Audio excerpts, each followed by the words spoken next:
Hello and welcome to the For the children, for speed on behalf of Duck today. All Please. right, yeah, donate. Give generously. All right, can I get going? Yeah, you feeling good? I'm ready. I'm ready to rock and roll I'm ready here? to do this thing. All right, Do well, it. everyone in All chat right. now, without further ado, I hand it over to Duck while we commentate here. This is Banjo-Kazooie 100%. Sweet. Let's do it. All right, let's get the timer going in 3, 2, 1, go. All right, Poggers. Banjo-Kazooie 100%. I'm happy to have Cheese and Trihex, the most knowledgeable BK speedrunners I know, Absolutely. here to help me out. Yeah, so first thing that's really worth noting is that there's a couple of versions of 100% that's commonly run. And I'm going to be doing one called No FFM, which means I'm not going to be using a glitch that allows you to start the game with a bunch of the moves already learned.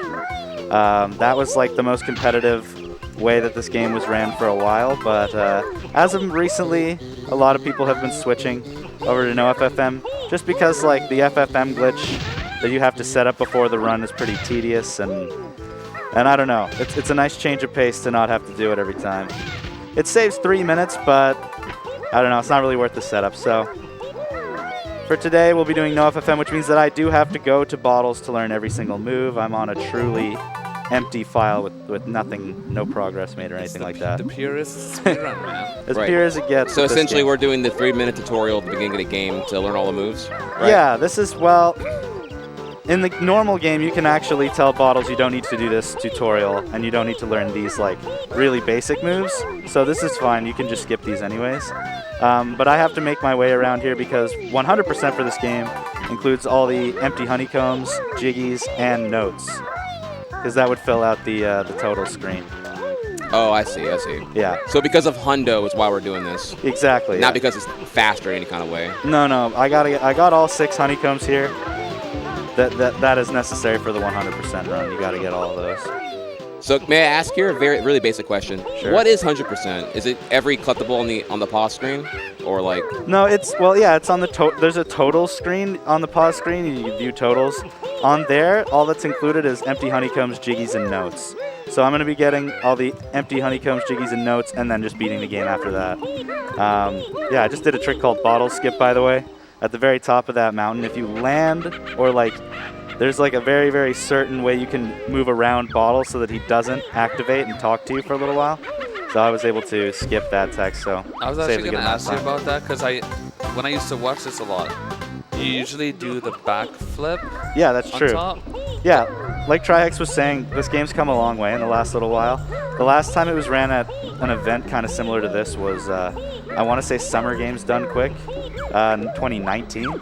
It was a race between myself and Haganator, and like since then there's been a ton of new discoveries, like even little things like a faster version of the bottle skip where you don't do a backflip is like one of the many new things we're going to be showing off. Is it also easier? Because I remember seeing people lose runs to that backflip, just Yeah. like failing the bottle skip. It's debatable, yeah. Okay. It could be for some people. So yeah, as you notice with No FFM, I do not start this level with the ability to get into Talon Trot, which is the fastest form of movement. So I'm going to try to quickly get over to Talon Trot, but I'm going to get as much as I can on the way. Obviously, you're going to see me collecting in every single level 100 notes, 2 empty honeycombs, and 10 jiggies before I can get out. This is awesome to me because like when I tried learning this game in 2015, I was learning No FFM, so like all this movement is like bringing back memories. Yeah, I mean, hopefully, like with the resurgence of a bunch of people, especially at the highest level, competing with No FFM, it encourages more people to pick up the game, give it a shot. Yeah. You know, because FFM obviously like kind of a scary barrier to entry for some. So here's Talon Trot. That easy. Now I know the move. I'm going to be mostly using Kazooie for movement from now on. Much faster than rolling around. So now like I was doing. we're retiring Banjo early now already. Yeah, he's chilling for the rest of the round. Yeah. He doesn't do much. Kazooie and Kazooie, y'all. Yeah, Kazooie. So that's the first jiggy, a couple of text boxes to skip. The rest of this section is just going to be really precise movement, so like as fast as I can get everything on this hill. I do want to bring attention to the animation you saw when Duck acquired that jiggy piece. that's notable because we're going to see animation skips later on, right? Yeah, absolutely. As many as we possibly can. Every single time you do that jiggy jig, it's a 4-second dance where you have to stop moving.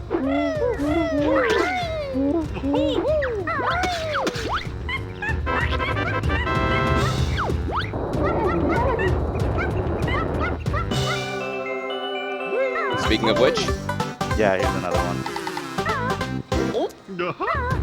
So now we're learning the egg move. You know, gotta shoot this guy real quick, get a jiggy. MLG snipe. Yeah. I don't know, sometimes I feel like I got potato aim. You know, speedrunners weren't made for aiming. Especially platformer speedrunners. Off camera, okay, I see you. Okay, well that one was kind of sick. Okay, yeah. Talking about you don't have aim. Yeah, you gotta wait a little bit for him to throw the oranges before he can shoot, so obviously I'm gonna try to get a little closer to this next area I have to be at. I was actually going to ask you because I never understood that fight. I didn't know when to shoot and like it wouldn't work. So you just have to like wait till he shoots and then you shoot him.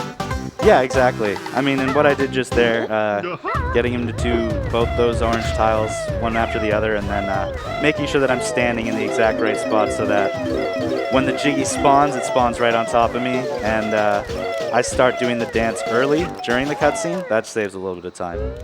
So wait, so notable here, right? You're supposed to be an ant in this section, right? Or Yeah, no? a termite, yeah. But you're skilled.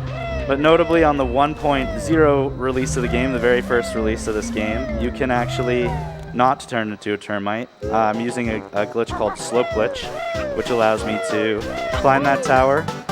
Basically, in a lot of games, you can stand on the slippery slope for like a second, and then he'll fall. He'll slide, right? Ooh, nice fall damage negation. I saw that. Yeah. Right? So you would have gotten hurt there and had a hurt animation had you not canceled that, correct? Yeah, exactly. Something Jesus is very familiar with, right? Yeah. 64 Mario. Yeah, so it's notable that like you cannot do the termite skip that I did earlier we were talking about on any other version of the game other than 1.0. So when they re-released the game in Japan and like made a re-release even in North America, the 1.1 version patches that. So yeah, like in most games, like I was saying, if you stand on a slope for a second, you'll slide off. But that's for this game, it resets every time your shadow touches flat ground. So as long as I make my shadow touch flat ground, I can go on and off of steep slopes as much as I want. Cool. I am not sure I understand that. Yeah, it's a little bit complicated. The shadow is the thing that the game assumes you're standing on a slope when your shadow's on the slope. Okay. Okay, Yeah. that's cool. Interesting. Yeah, almost finished up at level 1 here, Mumbo's Mountain. So every level has a 10. Yeah, 10 jiggies, 100 notes, 2 honeycombs, and then we're out. Oh, it's only 2 honeycombs? Yeah. Okay, Gotcha. nice. Here's a nerdy question. Which level has like the highest density of like jiggies per minute? Where you're just like you're in and you're like getting a jiggy every like 4 seconds. Is it this one? It could be this one, but also Treasure Trove Cove, like you said, we have that like animation cancel going on, so like we're picking up jiggies and we're not doing the jiggy jig. Like you just saw me do there, actually. I did a pretty significant dance skip. The 10th jiggy of every level actually gives you like a big dance that's longer than the other ones. Okay, I had to just sort of focus for a second for that. Yeah, I'll say, wait, you just did like that is not intended. I'm gonna pause Yeah, real quick that here. trick is... Explain that real quick, please. That's we call that termite skip 2. Also, the termite's supposed to go get that jiggy, but with a little bit of slope glitch and slope abuse, we can make it to the top without the termite. It's like pretty precise inputs and timing and Yeah, exactly. typical speedrun stuff. You just got to know the timing for when he's gonna slide off and try to be faster than that. All right, so I'm about to call you out here for your speedrunner habits. Is Yeah. it actually faster to jump repetitively as Kazooie, or is that just like a feel-good press buttons thing that you're doing? Well, it's actually kind of interesting. It's the same speed to run in Talon Trot as it is to jump in Talon Trot, but there's a slow acceleration when you start walking. So you have to start jumping and keep jumping and never stop jumping. Oh, Yeah. okay. So I'm about to do a kind of a difficult trick here. Hold on a sec.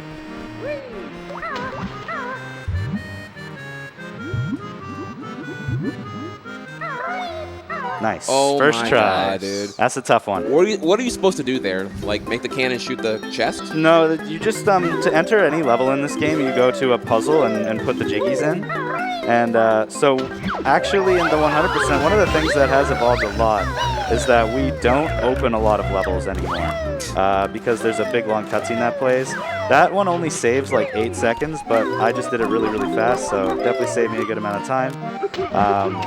Yeah, so I just didn't open Treasure Trove Cove, and Treasure Trove Cove is like that treasure chest you saw. It's usually wide open and you just jump in. But I actually entered the loading zone from underneath by ground pounding. I saw, yeah. Yeah. That trick was not around when I tried playing this game. Yeah, that was crazy. Yeah, it's a little bit newer. It's something that's been around actually quite a while for any percent, but it wasn't faster in 100% until we figured out how to do it faster. So, That's usually the deal, I've seen with a lot of games. yeah, you see that a lot. Like, this will never be in 100%. It only saves 4 seconds. Oh, yeah? Well, what if you do it like this? Okay, well, I still don't want to do it because it's really, really hard, and I'll just lose my run and have to reset. Well, then don't do it. But I really want I saw seconds. that you did the ground pound to bring your, I don't know, body higher than the backflip yeah. to trigger the exit out of that room. Okay. Yeah, very similar to how I did TTC earlier. The ground pound makes you go up quite a bit. That was really good RNG right there, right? Like Yes. sometimes that guy could like mess you up and you have to like watch the cutscene. Yeah. All right, give me a second here.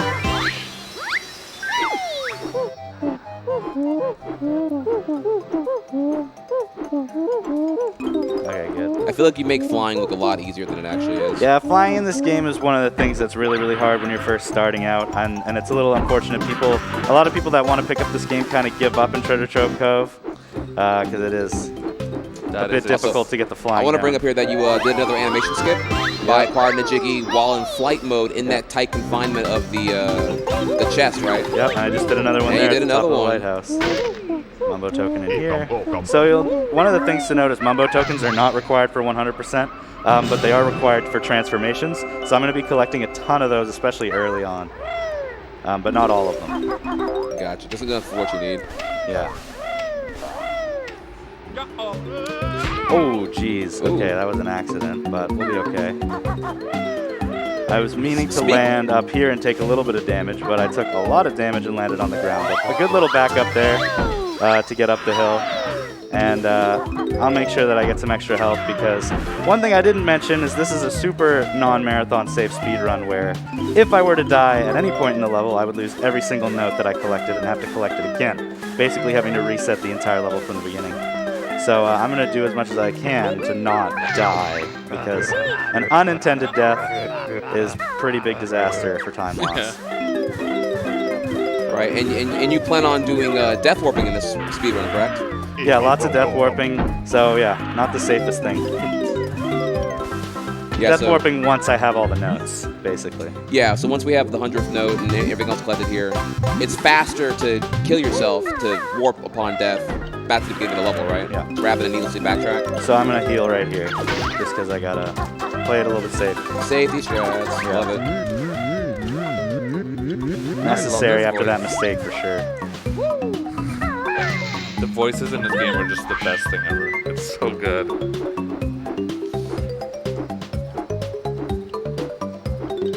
Well, you can't just tease me. You're gonna give me your best Kazooie impression? You ask me something? Yeah, are you gonna give me your best Kazooie impression? Kazooie impression? Okay, let's see. You do Kazooie, and I'll give him Banjo afterwards. Is he not your spirit animal, Kazooie? You go. Yeah. Oh. There you go. No, wait, Doug. Your spirit animal's definitely the ice, whatever, polar bear thing, like. Oh, yeah. Wahey. Yeah, that's the big one. Wahey. Okay, I'm gonna warn you now, chat. If y'all don't donate, you're gonna suffer through our really horrible snowman impressions when we get to that. When we get to Freezy Peak. Yeah. I'm gonna warn you now on that one. Donate to prevent us from impersonating. If we don't get $100 by the time we get to Freezy Peak, you're gonna suffer. Okay? That's a fair warning. That's a warning shot. All right, so now I'm a little more comfortable. Down to 2 health at this point's a lot better than before this, because if you enter here with 2 health, and what we didn't really talk about was I killed this boss from inside out. So there's a few damage you take automatically just from doing that skip on that boss. So I needed more health for that, and now I'm okay.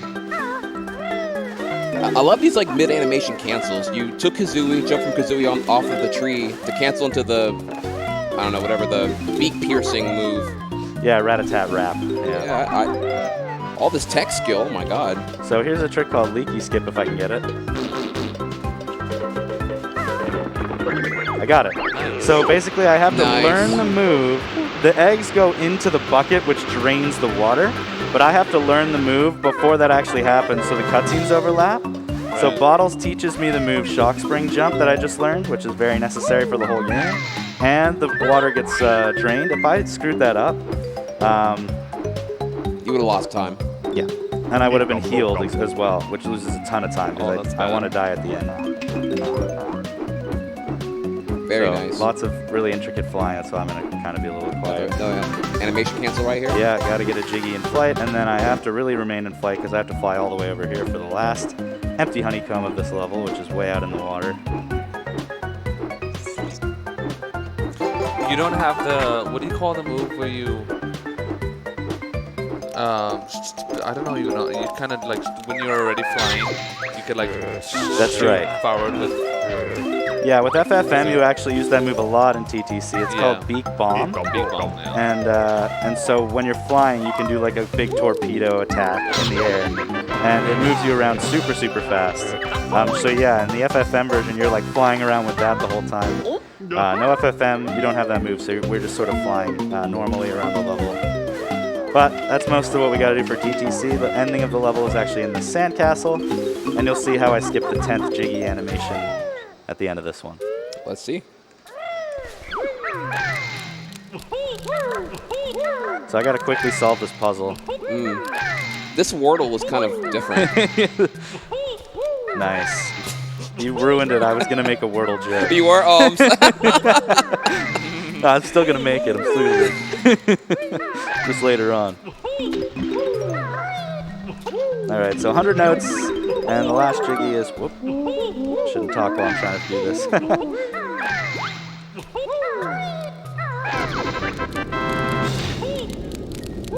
I'm going to get this Jiggy and land on the crab and die with it in my hand. Nice. So that's the 10th Jiggy. It'll take me back to the beginning of the level, or I can leave right away. So if you had messed that up, that would have been like awful? It wouldn't have been awful because I had 100 notes, but it would have been pretty bad because I would have had to actually drain the water again and spell Banjo-Kazooie again. And as you can see, that did take quite a while. So, but I didn't mess it up, so you're a god. We're good. No, I love it. I love always like illustrating the consequence, the cost, the risk-reward ratio. Like, what was at stake had you messed that up? Yeah, it would have been like 2 to 3 minutes or so. Also, I saw that ground pound cancel into re-grab on that vine. Yeah. Spicy movement right now. Yeah, I always go for that one, but usually they aren't worth it. But I mean, you gotta try. You gotta swag. Exactly. Yeah, you gotta swag. It's without a doubt a swag strap. So Clanker's Cavern is the next level. I mean, the most notable thing about TTC is probably all the flying into Jiggies, but Clanker's Cavern, one of the more notable things is that almost this entire level is based on cycles. Yeah. I remember hearing that a lot, and I had a lot of trouble with this map. Yeah, and the cycles, of course, it's like, with cycles and speedrunning, you're like, okay, well, this is the best cycle. And then you're like, wait, what if I do this even faster? Oh, then this is the best cycle.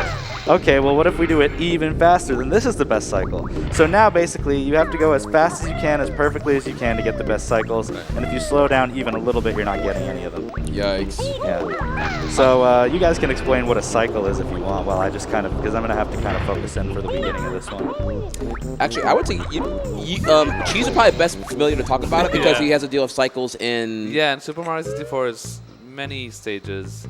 Many stars have the whole cycle vibe, but like, it's a very typical speedrun. What do you call it? Just so yeah, a cycle generally is whenever you have a bunch of like moving parts and components within a level, and if you're not there in time, kind of like a bus route. If you miss the bus stop, you have to wait for the next bus stop to come along. So it's kind of like that. So you have to figure out like in increments how fast to go and how fast to not go to catch the next bus stop. Quote unquote. So now I can kind of bring it up. For instance, that very beginning section of the level where I jumped up and moved around to get all those notes. Now that I'm in the water, and I'm swimming, it's kind of a little easier to go as fast as possible. But I'm trying my very best to make it so that when I get down here, I can spawn a really early bubble. So we'll see if I can make that happen. Right, I remember this.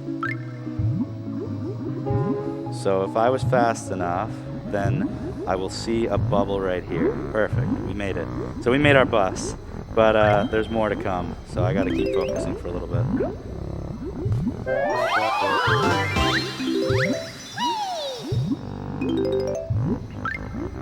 This level scared a lot of people, having to swim all the way down here.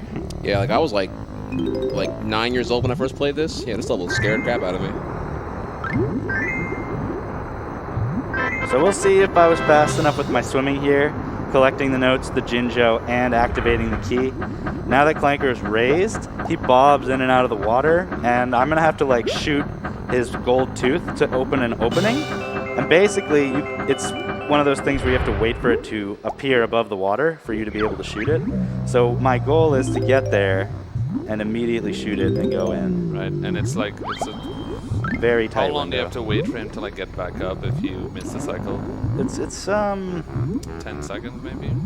yeah, like 8 to 10 or something. So it's worth it to try to just obviously do this perfect, but it's a pain to learn how to nail this cycle, Yes. and I feel like I'm about to, so that feels good. Yeah, that's the worst part. Learning anything with cycles, it's just the annoyance of not being good enough for a long time to be able to make the fast cycles, and you just have to accept that you have to make slow cycles. Looks like I got it. Boom. Nice. Barely can make that one, Barely. right? It was like, that's how tight the window is. From the moment I entered the level, that's what I was thinking about.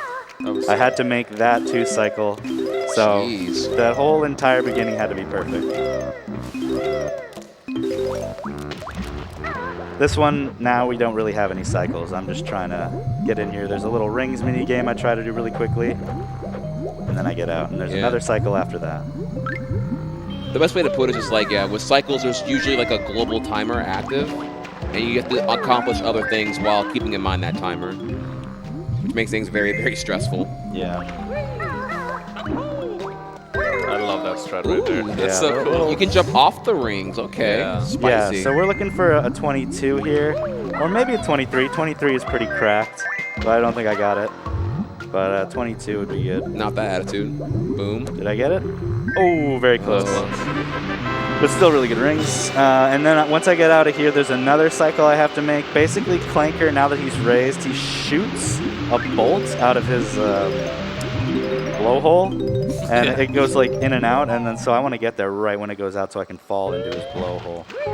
But there's a lot of stuff I got to do out here.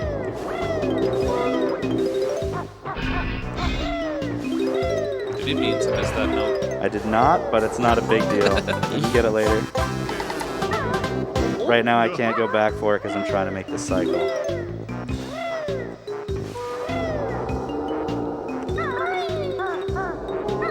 Oh, yes! Clutch. It's a big save, but that makes it a little bit harder to make it. So I gotta go really fast now.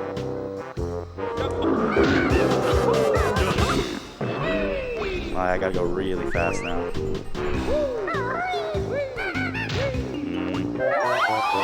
No, okay. I'm gonna miss a cycle, that's fine. Tough stuff. You really can't slow down at all.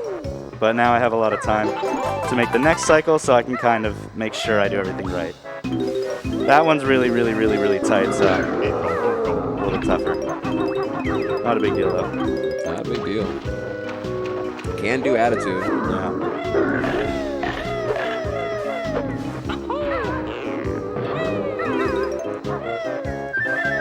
So yeah, you basically go around the entire outside of the level, collecting everything you can. And so the bolt that just landed, that's where I wanted to go in. Now I just have to wait for a little while for it to go up, catch the next bus, right? Right. And then just fall in. Okay. So that's about 8 to 10 seconds as well. Not a big deal. As long as I got one of them, they're both extremely hard.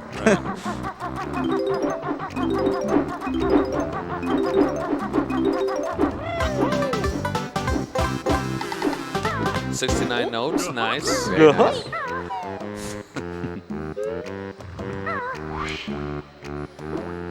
So yeah, you'll notice after I did the rings, I just left that jiggy there because flying is better than doing the dance. save a little time. Of course. Don't want to land there, though. That was kind of close. Yeah. Landing there's a pretty chunky time loss, but we're all good.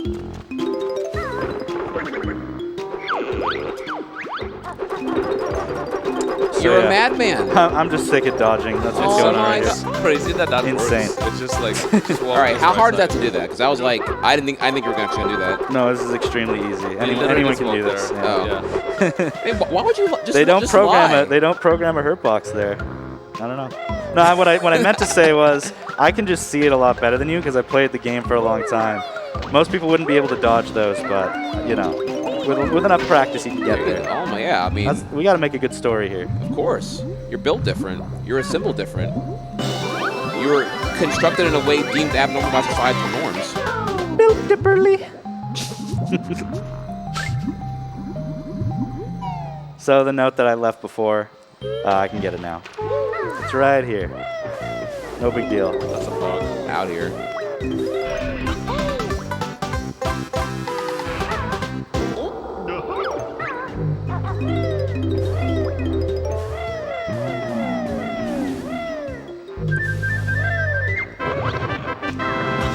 So why is Clunker's Cavern your favorite level in this game?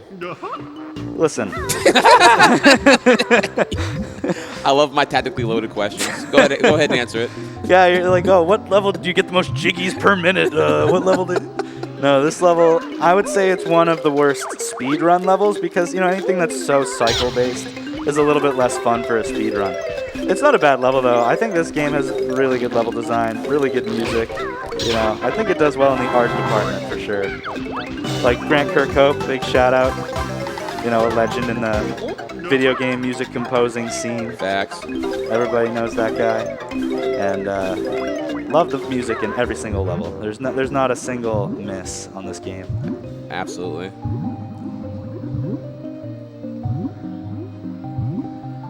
All right, so this is the death warp in Clanker's Cavern to take us back to the start of the level. We're actually going to drown. So I have about a minute before I'll run out of air.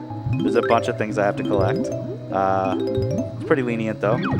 So there's my 100 notes. And then there's my second honeycomb right here. And then there's my final jiggy coming up. This one actually is our 6th honeycomb, so it's going to give us another, I just say hard piece, but yeah. Yeah, whatever you want to call it. Life. Honey. Actual life. Yeah, health, yeah. And then it used to seem a lot like tighter and a lot more scary, but I'm scared right now, actually. Yeah, you're scared right now. What's left to This. get? Got it. Okay. And then you still have quite a good amount of time before you die. If you're good at your swimming, then that's not too hard to learn. They used to do it the other way, right? You used to grab the honeycomb last. Yeah, and we thought it didn't make a difference, but if you do it the way that I just did it now, which isn't the way that I always did it, it reduces lag because Clanker's not on the screen. Oh. Yeah, which we didn't really know about before. Get your golden eye on. Anti-lag strats. Yeah, don't look at the level. So this is a difference between FFM and no FFM that I might point out for any already frequent Banjo Runner watchers out there. We're doing Bubble Gloop in its natural intended order, which is level 4. Bubble Gloop in the FFM run is actually the last level, and you enter there as the B, which is a whole nother thing, but we'll get to that later. Gotcha. Bubble Gloop is next, so I have to open the level. There's no other way in. Bubble Gloop Swamp. Yeah, there's a pretty big lull here. So let's do more Banjo-Kazooie impressions. Which one? Grunty. Grunt. That's my Perfect. Grunty. You Gruntilda, right? Yeah, Gruntilda, sorry. You know, her friends call her. Oh my god, you guys are so loud in my ear. Doing so good. I've been playing the game for a while. Yeah. Oh my god. My favorite is the. That's Who the does honeycomb, that? right? Oh, the honeycomb. The honeycomb. That's my favorite by far.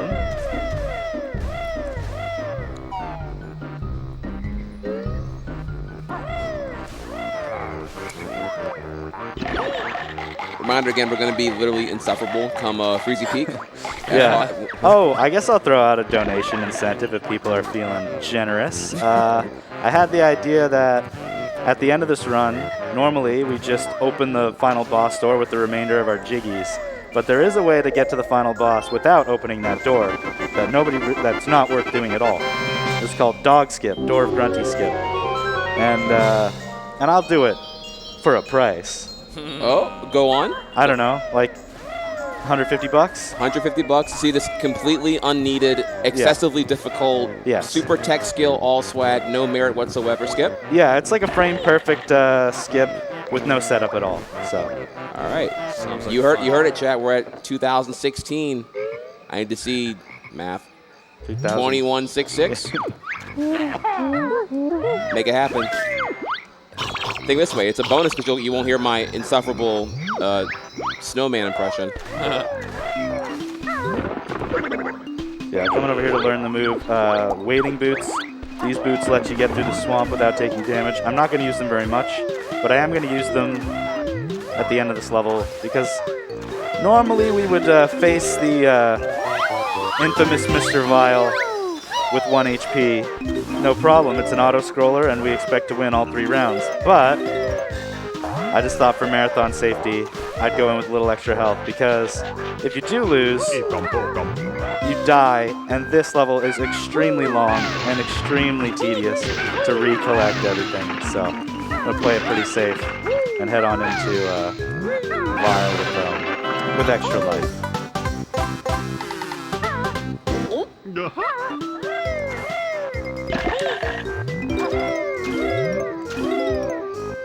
What is your favorite level in this game? I was always a big fan of Rusty Bucket Bay. I watched a video, I don't remember who it was by, so no disrespect to this YouTuber. And it was like, ranking all the Banjo-Kazooie levels. Oh, boy. Number 9, Rusty Bucket Bay. Really? And I was like, boo.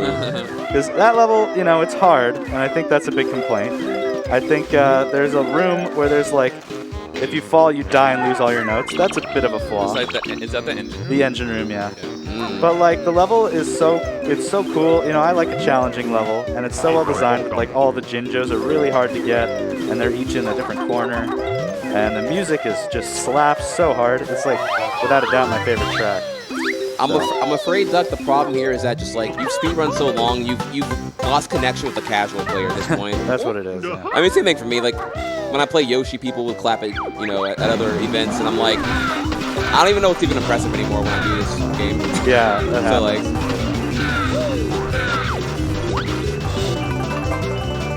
you're just too godly now, I think one of the things that's awesome about Rusty Bucket Bay 2 for the speed run is that it's actually deceptively one of the easiest levels in the run. And it looks really, really cool because everyone's like, you're just breezing through Rusty Bucket Bay. It's like the hardest level in the game. So it makes you feel like a boss. Oh yeah, we could talk about the hut jumps. A little bit precise, but instead of breaking all the huts which have shock pads in them to get to the next section, you can do like a really tricky jump to skip. There's only one that you have to break. Snipe it, jump off. Camera, yeah, because then the cutscene pulls you down, but no fall damage. Ooh. Oh, I like Yeah, you're right down. The synergy, I love it. No fall damage, no swamp damage. Easy. And we skipped that Jiggy because we're going to get it as the alligator, right? Yes, that's right. The alligator wouldn't do the dance. Alligator or crocodile? Crocodile. Crocodile? Yeah. Waiting for chat to angrily correct me on that. It was a 50-50 call, and I couldn't remember which one it was. Do you guys have chat? I don't. Oh, okay. I have it up on my phone. Well, I'm about to. I can open if you want me to. I mean, whatever. I'll find out real quick. I feel weird not reading chat. I like reading chat. You guys let me know if they have any questions or anything. Or you can answer their questions with your extreme knowledge of Bandicoot. Of course. It's probably, why aren't you doing more impressions?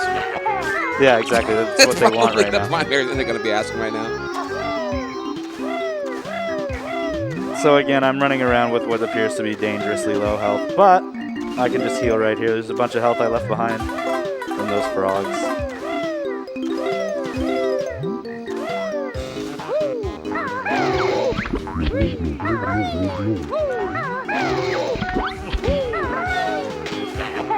die. Good to get this. Whoa, what happened to the sound? Hello? Oh, never mind. That was just a game glitch. In-game glitch. Weird. New tech. Who dis? So, yeah, it's good to get that jiggy during the cutscene, obviously. Overlap cutscenes and dances so you don't lose any time. So far, this bubble loop's going pretty dang good. Let's get it. Shouldn't say that, though. Since we're already jinxed it here, yeah. How are we looking on pace right now? I'm not sure. Treasure Trove Cove had a pretty big mistake, but probably still fine.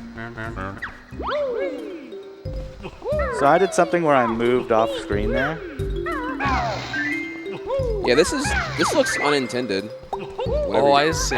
So you get I got to start hit, it so I could start before the. I got to play while it was going on. The sign says. That's cool. Yellow, blue, pink, light blue.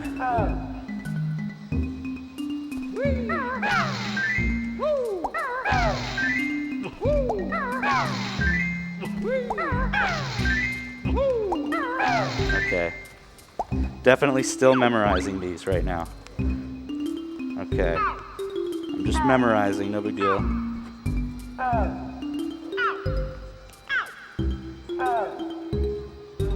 Okay.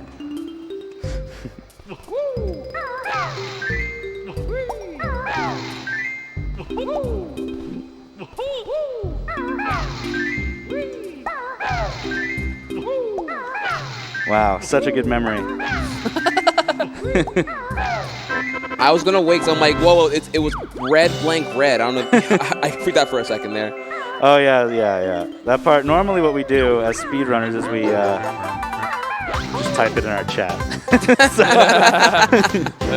Big brain. That's the OT Personally, I was too. looking at it. I was like, okay, this is like an Android unlock screen. I was looking at the swipe. Oh yeah. See, I could have just memorized it, but I was a little worried about it. Just because, like, we just don't memorize it normally, so I don't even know if it's hard or not. Probably not. It's only like 7 things, but. Okay, so right now I should be. Oh, I'm at full health. Okay, interesting. Oh, that's right. I collected one I didn't mean to collect when I killed that dragonfly. So. Yeah. Not a big deal though. I have more health. Just have to take an extra hit somewhere. Swamp boots. Yeah. I love this theme. Yeah, the Banjo-Kazooie theme. Legendary. You know what I noticed about Banjo-Kazooie more than anything that stood the test of time? They just put this music in every YouTube video. Like, every YouTube video uses Banjo-Kazooie music. Like, it doesn't matter what game you're playing, or it could be like Ludwig doing like a YouTube video about something, and then just like Banjo-Kazooie music in the background. Yeah. Like I mean, it's so unapologetically upbeat. How can you just like who can hate it? Exactly. It's so good. Like, do you know how lit it was like Christmas morning '98 playing this thing? Oh, like, yeah. oh my Oh my lord. god. The best memories of my life Yeah. was waking up to your Santa presents of like the GameCube with Luigi's Mansion and Sunshine, and then playing those games for like 2 weeks straight. 2 weeks straight. Like, mom's all like, "When you gonna go outside?" I'm like, Outside. Outside? You bought me the best game "Yeah, ever. you got me like." Did you guys ever have the egg timer? Oh my god. That was Wait. the most devastating part of my life, was when my mom said we could only play video games for 1 hour at a time. Oh yeah. And they put on an egg timer. Oh my god. Dude, oh, it was so tragic. My mom's thing was like, okay, 1 hour of gameplay, 2 hours of rest. And I'm like, can we switch that around? What? Whoa. 2 hours of gameplay, 1 hour of rest. Look, I got the AB honor roll. What more do you want out of me, okay? Like, that was my plea bargain. Dang, how could you not be allowed to play video games for more than that? I had terrible grades. I remember specifically this one time when my brother was playing Mystical Ninja Goemon's Great Adventure, the sequel for the N64. Right. And there was a really, really hard level, and it definitely took like an hour and 15 minutes to beat it. Like, even if you were so perfect at it. And like, I remember the timer going off and him being like, "Don't tell mom.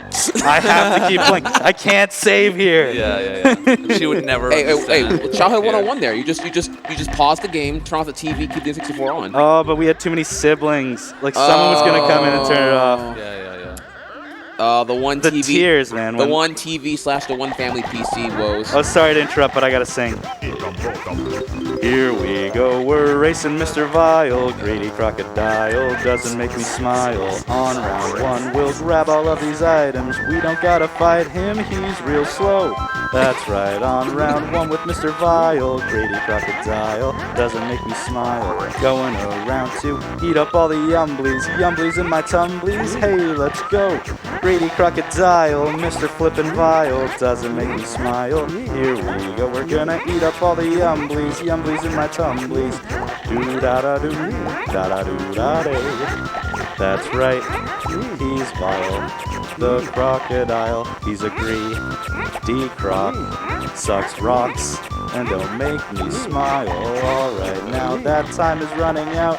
Mr. Vile is gonna lose, no doubt, 'cause I'm the better, faster crocodile, and he's stupid slow, Mr. Vile. Yeah. Alright.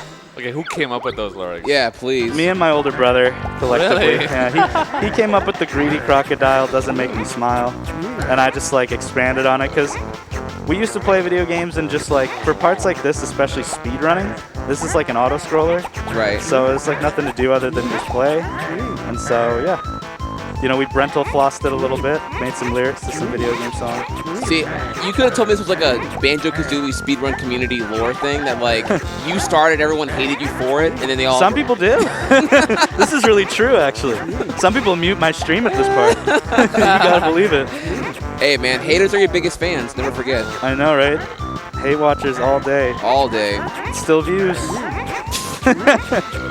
They muted, but they're still watching though. they watch it. There's Yeah. no such thing as bad publicity. By the way, twitch.tv/duck. DUCK. Tell them. If you like Banjo-Kazooie, I play it quite a bit over there. Sub go for the SoundCloud. Yeah. Yeah, we'll drop it on Spotify at, I don't know, 10,000 subs. We can do it. You heard it, y'all. 10,000 YouTube subs will do it. I think I'm at like 4,000. But yeah, round 3, looking God. pretty easy breezy. We're quite a bit ahead. Duck, you broke my brain. I hear the song now. Like, I actually can't. It's catchy. It's so catchy, it's ridiculous. Greedy crocodile, Mr. Flippin' Vile, doesn't make me smile. Here we go. Yeah. This is what Bubble Loop is all about. It's an otherwise boring level. But this Bubble Loop has been pretty clean, actually. I love it. I'm gonna strategically let Vile get a couple here and hope that they spawn close. Never mind. Unlucky. You want him to, obviously you want the game to end near the exit. But we got pretty unlucky. We're pretty far from there, so I gotta make my way out. Oh, I see. Yeah, like over here is where I'm gonna leave. So, didn't lose to Vile. It's a pretty nice relieving moment. Do you go faster if you bite like that? Yeah, for this transformation you have to just keep biting constantly for the maximum speed. Get that jiggy, skip the dance. Yep. That's the way to keep dry pants. What's that from? It's gotta be from like a cartoon we watched on Wait, Disney what? Channel. No idea. Wait, what was the question? It's like, there's something I remember watching. It was like, cross your legs, do a dance. That's the way to keep dry pants. This guy had to pee or something. Wait a minute. More importantly, this is the most rare thing ever. The dragonfly got caught in the tree and he can't kill me. That never, ever happens. And it's extremely hard to die if that happens. I'm about to lose like 40 seconds to the craziest, rarest Are you thing. serious? I have to go all Marathon the way. luck, y'all. Oh no, I thought it was a good thing. That's I was never like, happened oh. before. No, seriously, that in my life, I've been speedrunning this for like 10 years, maybe 3 or 4 times ever. Wow. That is crazy that happened. He was just in I'm talking about peeing pants, and that happens. T-Tours. T-Tours. So, Wow. yeah, huge time loss there. Nothing you can do about it. Very, very rare. If he just spawns in the tree, you can't die. So, is what it is. It's kind of cool that it happened in a marathon, actually. Yeah, yeah. And an otherwise perfect bubble loop, though, so a little frustrating at the same time. All right, making our way to Freeze Easy Peak now. Also want to give a shout out here. I think we currently got a $20 donation from Scrambles. Ooh. So we are on our way to. Tell me again, what is it here? It's a super swag YOLO skip that. Yeah, super swag YOLO skip that doesn't really save any time. That's really hard to do. We're getting there, y'all. Thanks, Scrambles. Scrambles is a member of the duck community, so good to see them out there representing. Thank you, Scrambles. For the kids, y'all. Yeah. Tackle kids' cancer. So what level's up next? Freeze Easy Peak. Oh, let me get my vocal cords warmed up here. I bet the chat better be nothing but wahays when we're racing Boggy. In fact, it's kind of interesting. Freeze Easy Peak with no FFM, you actually have to do this level in 2 trips. Really? So you're going to see me do most of the level right now, but I will be coming back at the end. Well, I'm not supposed to get those notes yet, but it doesn't matter. You will be seeing me come back at the end for some more FP, some really exciting stuff. But for now, I'm going to do most of the level right now. Could you explain this jiggy right here? Like, how does this work? Yeah, I'm going to explain it to you, but real quick, I actually forgot to do Wordle this morning. So I'm just going to quickly see if I can get it. Okay, yeah, we can do it together, actually. I'm wondering here if we can clap here. What's your opening word? I usually do... I got... Okay, well, never mind. I'm giving up. You're giving up? Yeah, I got gray. I have no idea what you guys are talking about. Anyways, normally my normal opening word is stare, S-T-A-R-E. Okay. But I'd change it up a lot nowadays because, you know, Wordle's been around for too long. Anyways, yeah, this jiggy, you just have to kill the first guy and then make them go off screen. And then all the lights just automatically make it into the tree. Skills. Not a lot to explain. I don't really know how it works, but as long as those guys don't spawn, then they don't eat the lights. Man, this is not... You have, like, not shot anything on camera the whole game. You're talking about you don't snipe. Like, you've been doing all swag shots the whole time. True, I guess that is kind of how it goes. This is actually one of the coolest tricks in the game if I can pull it off. It's called YOLO Star.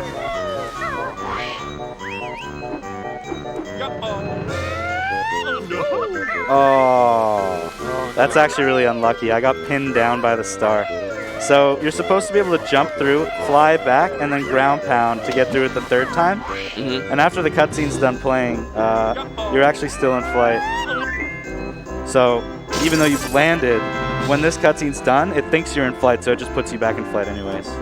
Gotcha. And then you can hit these buttons. But I got kind of trolled there a little bit. I want to reiterate that ducks make this look really easy. I feel like the beak bomber move while flying really is hard, yeah. really unintuitive, yeah. It's hard to understand where you're going or where you're going to go. Yeah, there's no aim reticle, and where you end up going is very not what you're looking at. Yeah. Right? Yeah, it's kind of like... the way it works is it's actually you end up going where the camera faces the center of the screen. So, I mean, whatever the camera is facing, the center of that is where you'll end up going. So it can make you go like crazy if your camera's like wonky or whatever. You'd think you're just going to aim straight, but that's not how it works. It's not where Banjo's facing, it's where the camera's facing. So it's very tough, and like most of the tricks in this game that involve beak bombing are some of the hardest parts of the speedrun. Yeah, and we're going to see a lot of really unforgiving beak bombing in the sand level, right? Yeah. Yeah, really tough stuff there. So right now we're going to do a bunch of beak bombing as well. We have to hit all these snowmen because that spawns a jiggy. But notice I'm leaving behind the Jinjos. That's because we'll get them on our 2nd trip.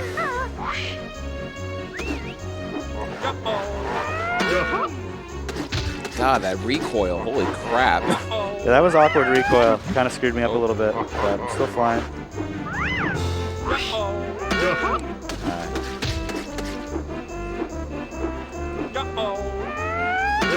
Oh, wow. These recoils are really unlucky, actually. Yeah, I had a feeling I was going to get hit. Okay.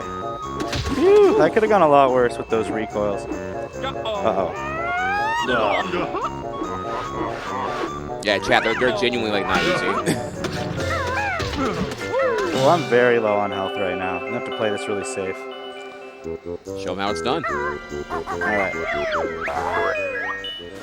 My screen is like, it wasn't so bad before, but I don't know if there's anyone who can come up. My screen is like flickering like crazy. like in and out of like visual. I don't know. It might just be like a loose cord. Immediately it just stopped, so I'm looking like the singing frog guy.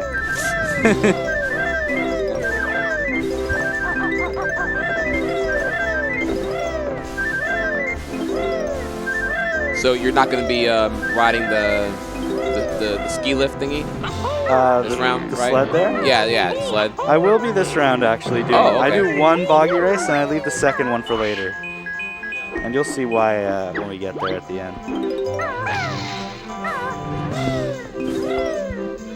So yeah, I'm just gonna have to play this part kind of safe. Normally I would take a little bit of fall damage here on purpose to lose health, but I lost a lot of health unintentionally earlier on, so I'm gonna do a couple of nifty little things that save some time here. There we go. So I'll just get down to the sled, like you said, and get Boggy up and running. He feels better now. Hey, yeah, he had killer back pain, right? Is that what he claims, or was he just sleeping? He had a jiggy inside of him. He had to get that out. Yeah. And here's his abandoned children crying because they don't know where their parents are. Oh, it's a bad father. Wow. This is a dark thing for a Nintendo game. It gets darker. They really run with it in Banjo-Tooie. Like, all the kids are lost at an amusement park, and the dad's not even there, and he's, like, sitting watching TV. The mom's just, like, giving up. Oh, my God. Oh, Jesus. It's really funny, actually. Rated E for everyone. It's really funny. Teaching kids lessons without them knowing. Yeah. There's a ton of, like, adult innuendo in Tooie specifically, but there is a good amount in this game, too. Those guys are rare. Always doing that. Oh, trying to take damage here. There we go. So it's perfectly fine for me to be at 1 HP at this point. I'm going to transform into a walrus, which can survive the cold water. Fog. Yeah. Let's do it.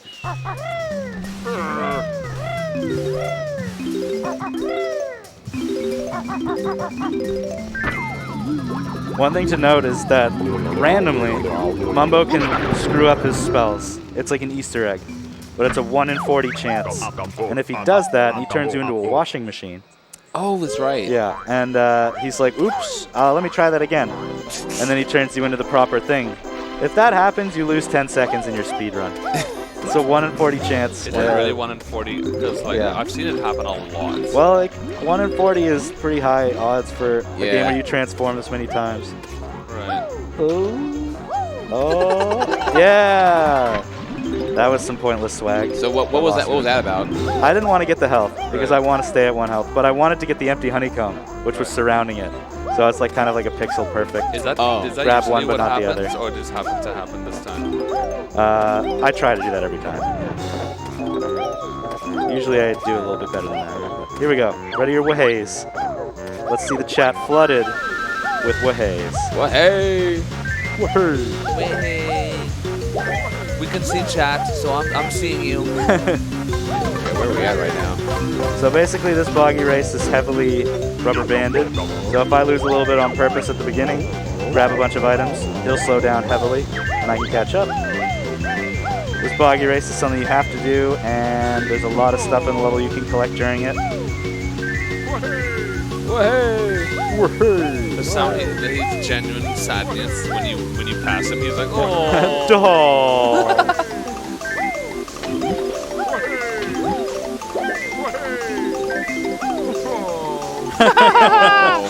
That's my new favorite sound. Sub alert. Yeah, no. When people unsub. Yeah. An unsub alert. Genius. Yeah, dude, you put so much pressure on people. Oh yeah, shame them. Shame. Unsub notification. They announced the unfollowing? Oh. Dude, like a day after someone like gifted like 300 subs, and then the day comes where they all go away. Oh my god. Draw. Combo. Yeah. Dude, that would be depressing. Okay, anyways. I won the race. And Barely. yeah, you kind of like can jump up hills really, really fast, so right at the end you pass them. Yeah, my visual is really, really, really bad. I don't know if someone wants to like Help. There's like, it's just, it keeps like flickering really, really badly. Do you have a sub-emote of the Wahe bear? I do. Okay, Pretty. Chad is absolutely engulfed in that bear right now. Nice. I love Just that. want you to know, you got the duck homies. Yay. What do they call? What are your community? The ducklings. Ducklings? Yeah. Okay. Shout Actually, outs. is there lore here? Why is your tag duck? You want to know the lore? I mean, we might as well learn about the runner. I did have a different name. You might recall. I used to be called Dickus Khan. You actually forgot. I forgot. Okay. I was like, he's baiting it. He's baiting it. Okay, so Kangaskhan's favorite Pokemon. Okay, and then naturally we something like that. Something like that. You know. We play. It's actually from Civ 4. I would watch my brother play that a lot. And Genghis Khan in that game, man, he was a bit of a dick. So I just called him Dickus Khan. And that's what was he's in your head rent free forever, and you just have to you just come up with the name. But I actually got accepted into Summer Games Done Quick, and they said that they wouldn't put Dickus Khan on the stream. Drama. But anyways, I also felt like Duck was a much cleaner name, much more brand friendly, easier to remember, and also fun. I like ducks. Ducks are cool. Ducks are cute. Okay, I'm going to be showing up a trick now called Mad Monster Mansion Early. And this is new. I don't think it's ever been showcased at any marathon like this before. World premiere. Unless I'm wrong. But do you need serious time? I do. Yeah. Okay. Maybe we'll hold off on this for a second. Yeah. So before I enter Mad Monster Mansion, I have to break this gate because I'm going to leave it as the pumpkin, and the pumpkin cannot do that. So I'm going to break it with Banjo and Kazooie. And then I'm basically going to be quiet for the next little bit and explain. All right, so I'm going to prelude here. Chat, let's see an exciting, radical new skip.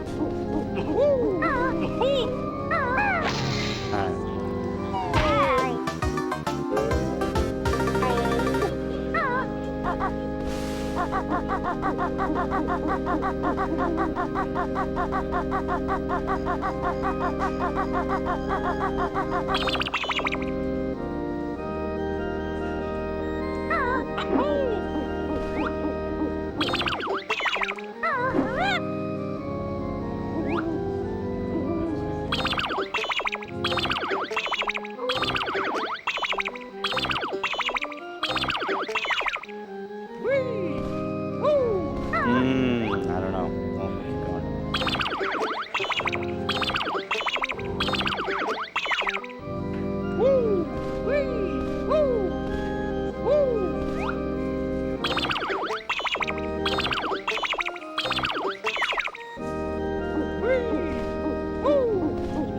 Yes! Yay! Oh, man, I can't believe that. No idea what I just watched. Yeah, really complicated.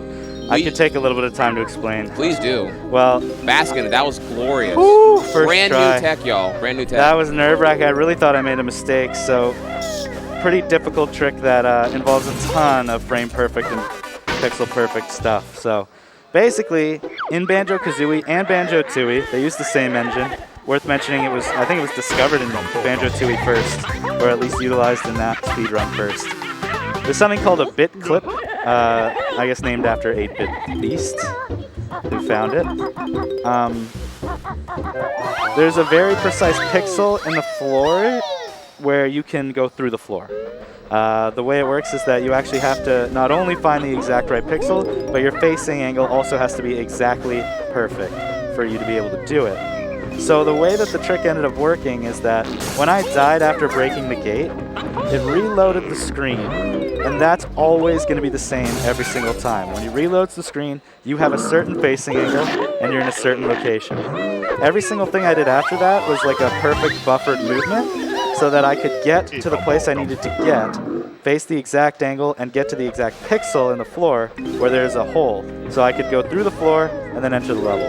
Wow. And so it involves like a lot of pausing, obviously, because you have to pause on the right frame to face your angle.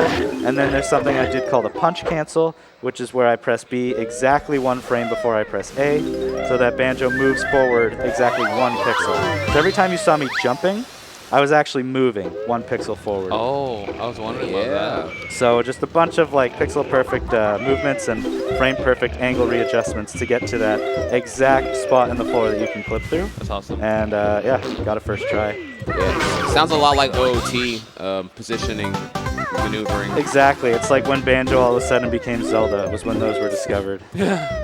Actually, geez, didn't you run OOT briefly, or still do? Yeah, for about almost a year. I was third place in 100% for a while. Hog? I'm sorry, I didn't mean to A lot undermine of you people there. had a lot of people had no idea, but yeah, I was very close to top time. Nice. Well, I was a top time. But yeah, watching these glitches, it actually is it almost is like a very good combination between Mario 64 and OOT, where you have some of those crazy glitches, but most of the game is like the fun, fluid movement that Mario has to offer. That's like this game. Yeah. Yeah, it really is. That's why I love this game so much. It has a good mixture of both things. Okay, so I gotta get over here. Whoa, okay. Now we're gonna do some. Hardest part of the game is actually just aiming these egg poops. Yeah, making them look easy. They are not easy.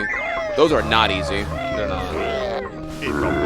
It's honestly literally the hardest part of the game for me. Yeah, especially when the camera's not even facing, like, I don't know, like... Yeah, when you have to hold like a weird random angle that's not a notch or something. All right, that was pretty freaking good, actually. Yeah, that was perfect. We're out of there. Yeah, I do agree that this game is... A lot of it, and a lot of things, like the types of speedruns I gravitated towards at the time were like the Marios, where it's mostly just playing the game really well and really fast. It's not a lot of game-breaking stuff. As time goes on, we find more and more of that stuff in those games, though. Like Banjo-Kazooie was very much beat the game really fast, like just be good. And now it's like also we have a bunch of glitches you have to do now. So it does add to it. It adds interesting stuff, in my opinion, without being like a total glitch fest. Heard that.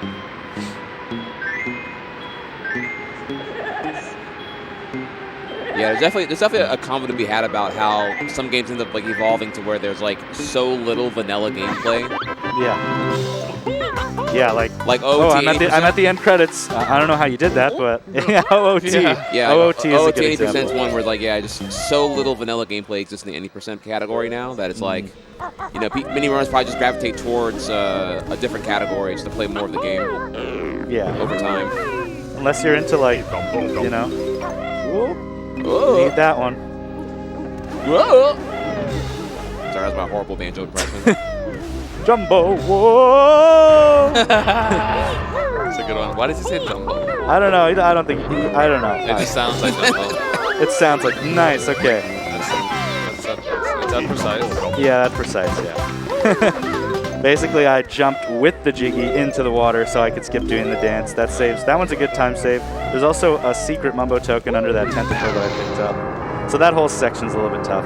So you'll notice I don't actually have the speed shoes yet. I haven't learned that move. So I'm running to try to beat this timer without speed shoes. Let's do and you know how you do it? You pause the game. And it stops the timer a little bit. Oh, you stop it on the 3 or on the 2? Okay. Yeah. So basically the timer, when it goes on and off the screen, it stops counting for a really, really short period of time. Oh, I see.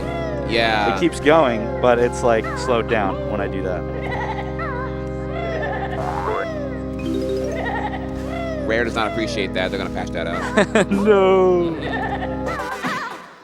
going to grab this health. Okay, we're in good shape. Gotta love the music in here.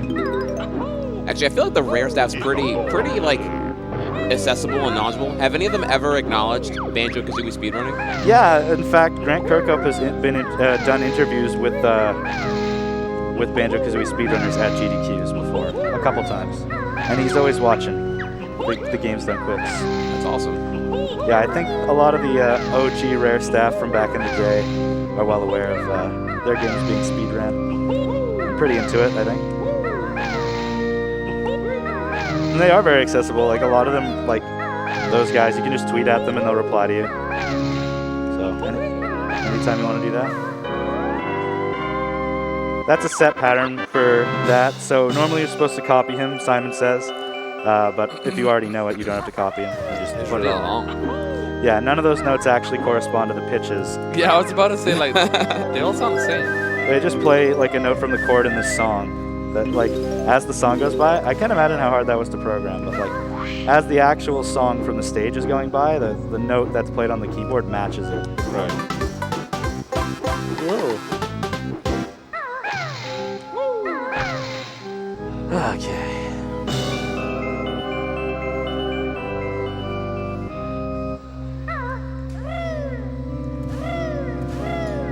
So for context so far here, are we nearing the halfway point of all things acquired needed? Or are we past halfway now? I think past. We're definitely past halfway through the run. By a little bit. Play that a little bit safe. You don't always have to kill that ghost, but I didn't like where he was. He had to go. He had to go.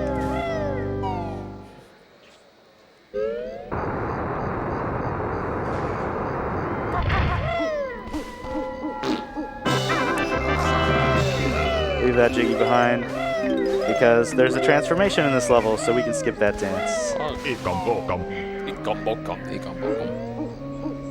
Alright, so yeah, just finishing up here, and then I'll be turning into a pumpkin.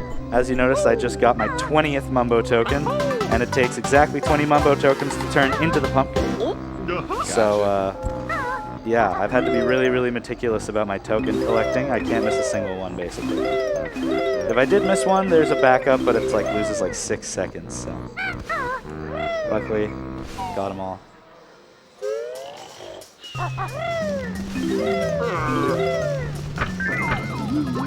No washing machine. Clear. Actually, it'd be kind of crazy if it happened. I low-key kind of want it to happen now. I'm not sloppy enough that it would be cool to show it off. There's something that's even more rare, where Mumbo says, I'm going to turn you into a T-Rex. And I'm stoked about this spell. It's my new T-Rex spell. And then nothing happens? That's even more rare. That's like half as likely to happen. Like 1 in 80 or something. That could be wrong. I don't know. That one I'm not as confident on.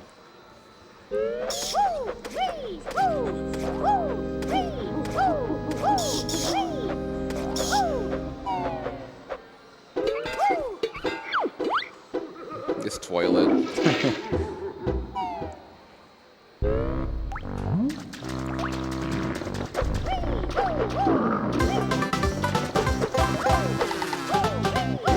So, like, can you give me some why a pumpkin? Because it's a Halloween level. I don't know. That makes sense. What do you want from it? All right. I'm satisfied with that. Yeah, that's all I got. I figured you're the banjo lore master, you know. I guess. Just thematic. It stopped doing the flickering. I don't know if anyone did anything, but I'm good now.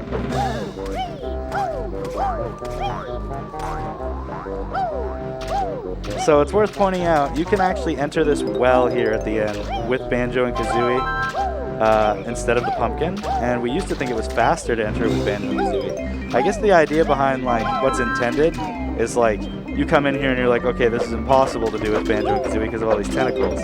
So then you come back as the pumpkin. But we used to do it as Banjo Kazooie in the speedrun until we found out it's actually just faster to do it as the pumpkin anyways. So we were making it way harder on ourselves for no reason. Yeah, it's a classic speedrunner isolation thing. Yeah. Just because you can doesn't mean you should, right? Yeah, exactly. There we go. Done with Mad Monster Mansion. It went pretty well.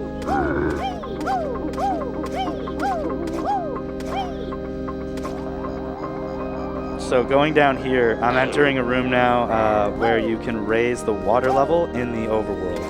And it is impossible to beat this game without hitting this switch. There's no way to do it. Wow. So even in any percent, you do have to transform into a pumpkin, and you have to come into this room. So if we could find a way to beat the game without raising the water level, it would save a ton of time in like the any percent category, but this right here, what I'm doing, is required in every single category. And right now I'm going to do an intentional reset. Yeah. Oh? Yeah. Oh. Well, so why are we resetting? Because what I would have to do is I would have to turn back into a pumpkin to leave that room because it only has that little opening. And I would also have to transform back into Banjo when I leave the area. And I would also have to go all the way back to Gobi's Valley. So this way, I go back into my file, It starts me at the beginning of the layer as Banjo and Kazooie, and I'm exactly where I want to be. A little bit faster. So I just hop back into my file now. Gotcha. Love it. Here I am. Tactical resets. Yeah.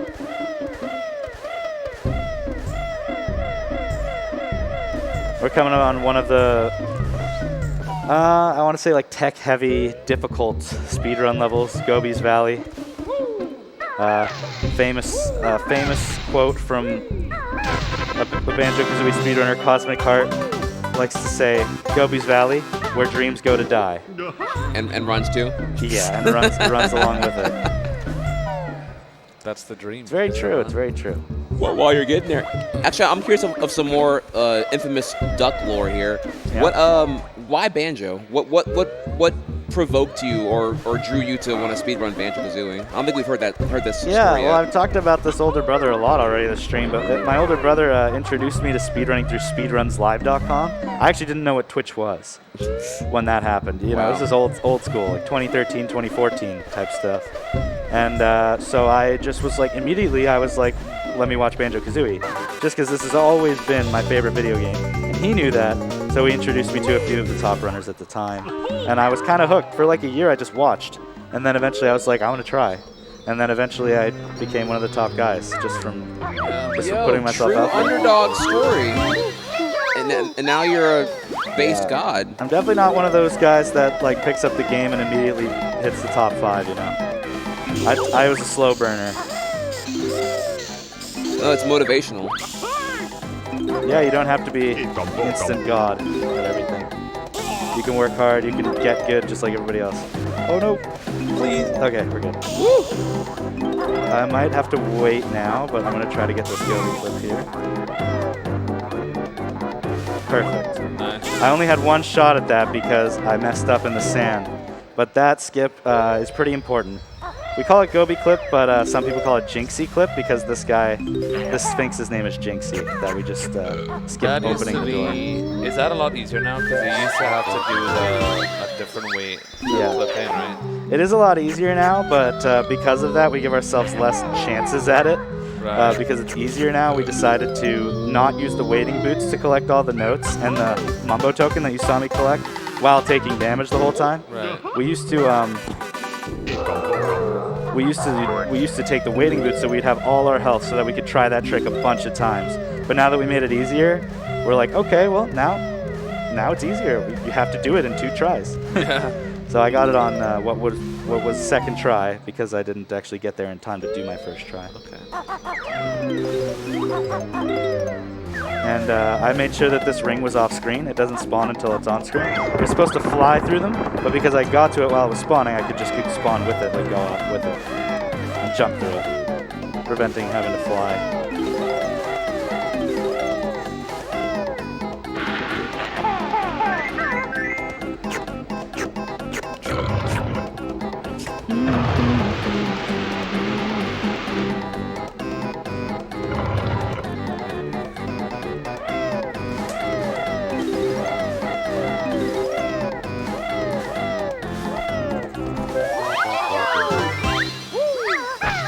So I have a kind of an ignorant question here. So you speedrun Banjo-Kazooie. Is there a big overlap between runners of Kazooie and runners of the sequel Banjo-Tooie? Or is it like they're just like 2 totally different games speedrun-wise and there's not much overlap usually? Back in the day, I would tell you that there was definitely like not so much overlap with Tooie and Kazooie, but it seems like over time, like everybody who only ran Tooie tried Kazooie. Everybody who only ran Kazooie tried Tooie. And yeah, I do speedrun Tooie as well, actually. Okay. Yeah, there's a lot of overlap now, I would say. That's cool. People that run both. There's like a little speedrun we do where you do Banjo-Kazooie 100%, and then immediately when you're done, you put Tooie in the N64 and do Tooie 100%. And you do them back to back to see how fast you can do both of them in sequence. What does that usually run like 8 out? Like Tooie's a big game, right? It is, but it's gotten a lot 6 shorter hours. over the year. You can get like, yeah, I think you can get like under 6 hours. Because you get 2 hours for this game and like 4 hours for the other game. Oh, I guess it's like under 6.5. You can't get under 6, yeah. Okay. But Tooie is pretty cool in its own way. It's a lot more glitch than it is movement. Like we were talking about that earlier. They have a lot more mini games in Joey too, right? Yeah. A lot more like Mr. Vile type auto scrollery. Yeah. Wait for the timer to run out and get enough points. Kind of thing. So I'm gonna fly through this ring with a beak bomb, and then I'm gonna beak bomb this target. And this is exclusive to no FFM because I do have to learn speed shoes. I'm gonna go do it before entering this pyramid. Bounce off the wall, get into Talent Trot, learn the move right here. Bottles is gonna give me full health, and I'm gonna run as fast as I can into the pyramid before the time runs out anyway. Sweet. Awesome.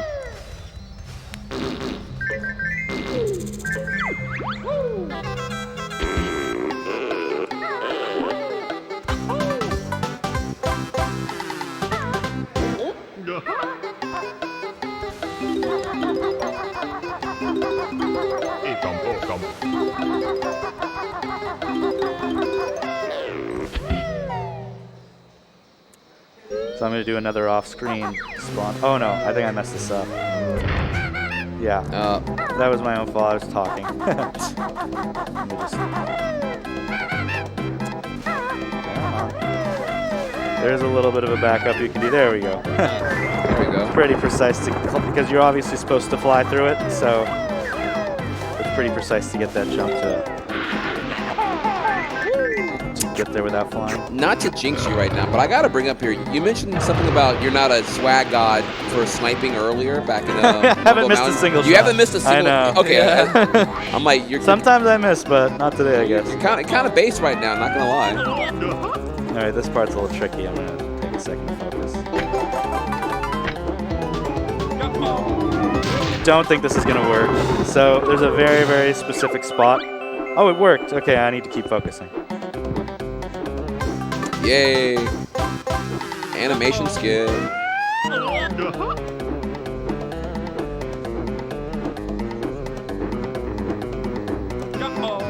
Yeah. Okay, well, too bad. You can beak bomb through the floor there and right into the loading zone of this pyramid, but I missed it. So I just now have to climb the pyramid like normal. So hit the switch. It failed because you did it too early? It failed because I did it too early. It's a little bit tough because it's hard to describe. When you get there, a lot of the tricks we do with flight, we count the flaps. Like Kazui's flap. She goes flap, flap, flap, flapping her wings. And that one you can't do that because you could arrive at that wall at any time in that sequence of flapping. It could be any time. I see. So I have to more rely on a visual thing, and it just didn't line up really nicely for me, and I missed it. A little tight window there.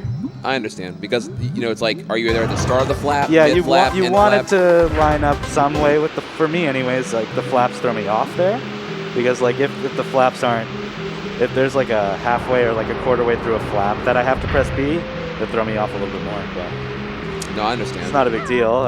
It loses like a chunk, but nothing major to have to do it this way. No, your brain works like mine with that, with the cues. Mm-hmm. Like I want something like razor structured. Yeah, for sure. Like robotic, consistency easy. is everything. Yeah. You just want something that works 100% of the time. Because from there we have to rely on like sound cues, and that just gets really rocky under the clutchness. There's all nothing good worse though. than like speedrunners deciding to do tricks that are like 50% consistent. I hate that. And then it becomes the thing, and everyone's like, "Well, I guess we all have to do this now." And we're like, "No, we don't. Please, let's not do this. Ruin the game." Yeah, it's the classic speedrunner mantra, right? Yeah. Reckless risk reward, time skip, or the boring time save. Struggle. And everyone chooses the reckless option. Okay, there we go. That was pretty bad, but yeah, we try to skip that maze by jumping over it. I kind of screwed it up a bunch of times, but got it in the end. Is that also a version 1.0 exclusive? No, that one's possible on 1.1. It's kind of funny. They didn't remove slope glitch from the game, but they specifically removed it inside the termite tower only. Of course.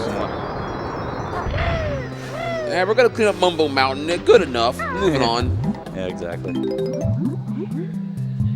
Reminds me of like OOT on 3DS, where just like The most random of glitches were patched out in that version. Yeah, and of course the one that they ported to the Switch was 1.1, so you can't do termite skip. Of course.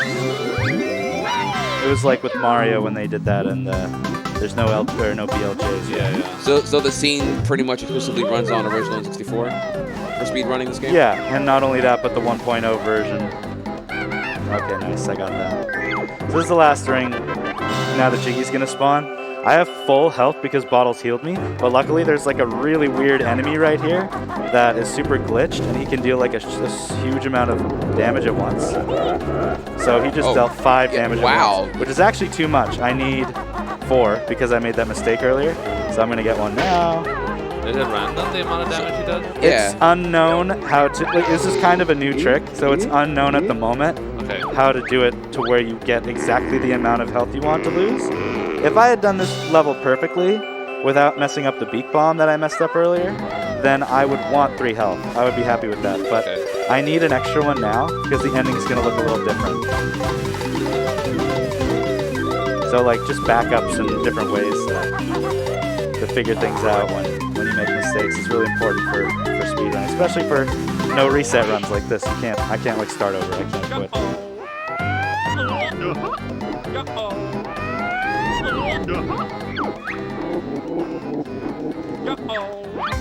So that's the 10th Jiggy. I flew into it, skipped the dance. Nice. And nice. Gonna have to take a bunch of damage in here to get down to 1 health for my death warp. But like I said, I wouldn't have had enough unless I got 1 more. Because right now I would have died, but now I'm at 1 health. And now I have to do kind of a scary thing.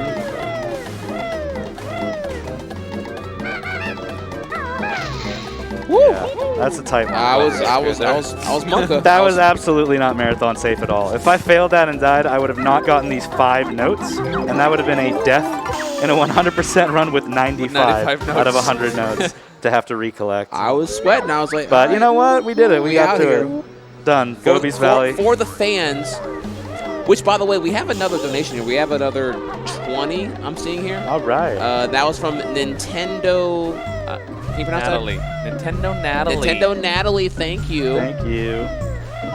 And we're keeping track right now. We're 40 of the 150 away from this like super YOLO swag skip. How much time do we have left here? Create the fumble here, Duck. 40 minutes? I don't know. 40 minutes. All right, Chad. Just tell me what I gotta do to get you to donate 110 for the kids right now. Come on. It's actually 95. We got $55. Ooh, $95 bucks. What do I got to see the cool thing? I want to see the cool skip. Come on, Chad. Tell me what's good. It's pretty cool. I'm not gonna lie. It's pretty cool. Ooh, Duck's hyping up. That's what I mean, it's really cool, guys. You should probably donate. All right, so we raised the water levels even more here so that we can open up Rusty Bucket Bay. And that's the level we're on right now, the infamous Rusty Bucket Bay. One of the hardest levels for sure. A speedrun level for a speedrunner. It's the second fastest level in the game, I think. I might be wrong, but it's a very fast level. It's like 12 minutes, a little bit less. If you're really good. If you're really good, and you definitely are. I don't know if I've done it in under 12 minutes recently.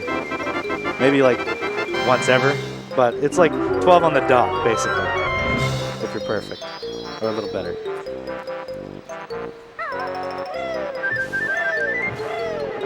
And yeah, one thing we didn't really talk about is like consumable items like feathers and eggs and gold feathers. Stuff like that I've been having to sort of monitor. It's a little bit automatic, but you just pick up the ones you know that are completely in your way anyways. Right. To make sure you're always stocked up. At least have, like, basically we want to have exactly enough to get through the run. And we don't want to, like, go out of our way to collect too many extra. But like places like in here, I'm going to get a bunch of consumables just because they're already there. Like some red feathers there, some eggs down here. Oh, never mind. I missed that platform. Don't need them.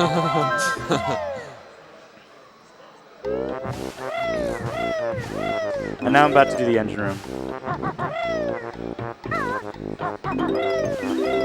which is a lot of people will have some pretty bad memories of this place. Yeah. If you're like a newcomer to the game, you might not have noticed this room right away and have already collected like half the notes, and then all of a sudden you're in a room where if you make a single slip up, you just die. Because there's a death plane at the bottom of this room. So definitely don't want to fall. Give me your amateur game designer backseat here. Do you think that this death plane is too unforgiving, or Yes, yeah. like, okay? I think it shouldn't be a death plane. I think the basic, if I were a game designer, like I'm not trying to be a baby. Obviously, I like a challenge. I love a hard game. But this is like so random out of nowhere that there's a death hole here. Oh, I see. There's nowhere else in the game like that. Such a steep escalation. Yeah. And I'm using iframes to get through these. There's a way to slow down these propellers so that they slow down and you have to jump through. But yeah, I'm using iframes. It's still a little bit tricky, but I don't know. I'm trying not to think about it. Nice. We're through. Okay, no death in the engine room. I died here at SGDQ. Ooh, boy. I think I remember that, Yeah. actually. I actually lost the race because of it. I remember seeing that. Oh, man. Wait. Redemption. It's a random clip there. Wait, you just walk through it, that's it? Just ignore walls? Yeah. Okay. That's the explanation there. All right. You just walk through it. Walls are optional. Wait, you can just walk over it?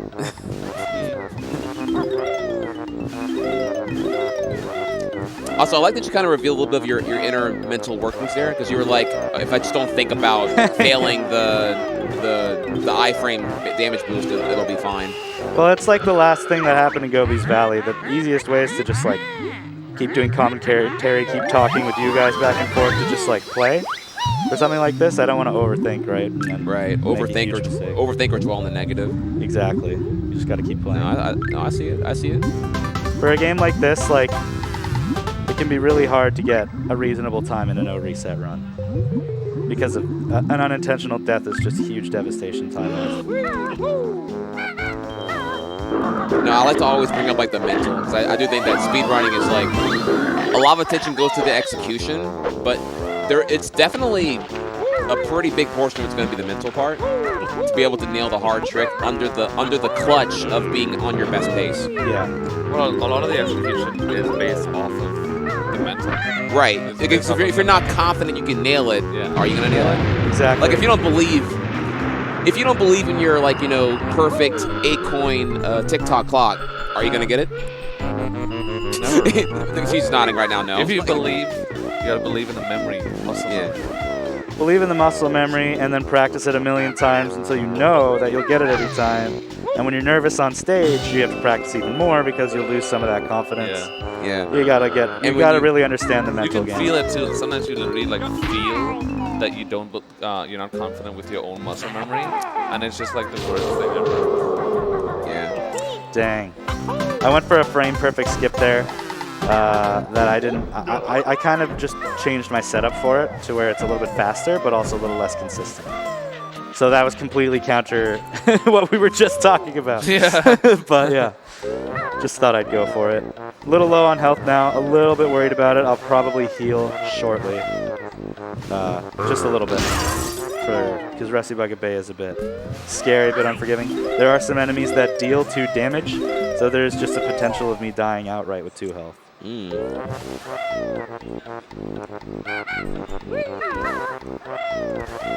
But I'll show you a nifty way that you can play it safe in this level and still be quite fast.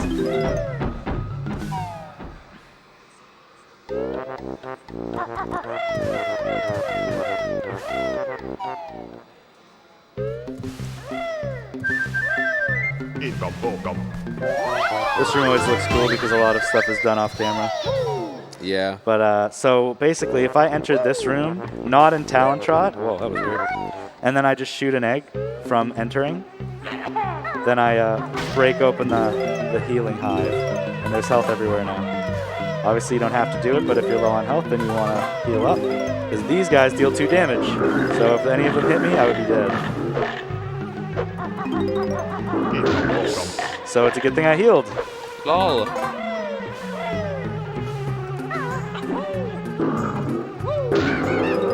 All right. Not the cleanest, but we're out of there. Gotcha. alive. Most important thing. So here's another question. So when it comes to speedrunning this game, what's the community stance on like controllers? Does everyone love N64 controller? Are y'all really picky about your sticks or like? With this game, not a lot of people are picky about the sticks. Like I know Mario 64, it's a huge conversation. It's not really like that with Banjo. I think there's like a couple of people that might play on Ori, but for the most part, we just try to get an original N64 controller with a decent stick.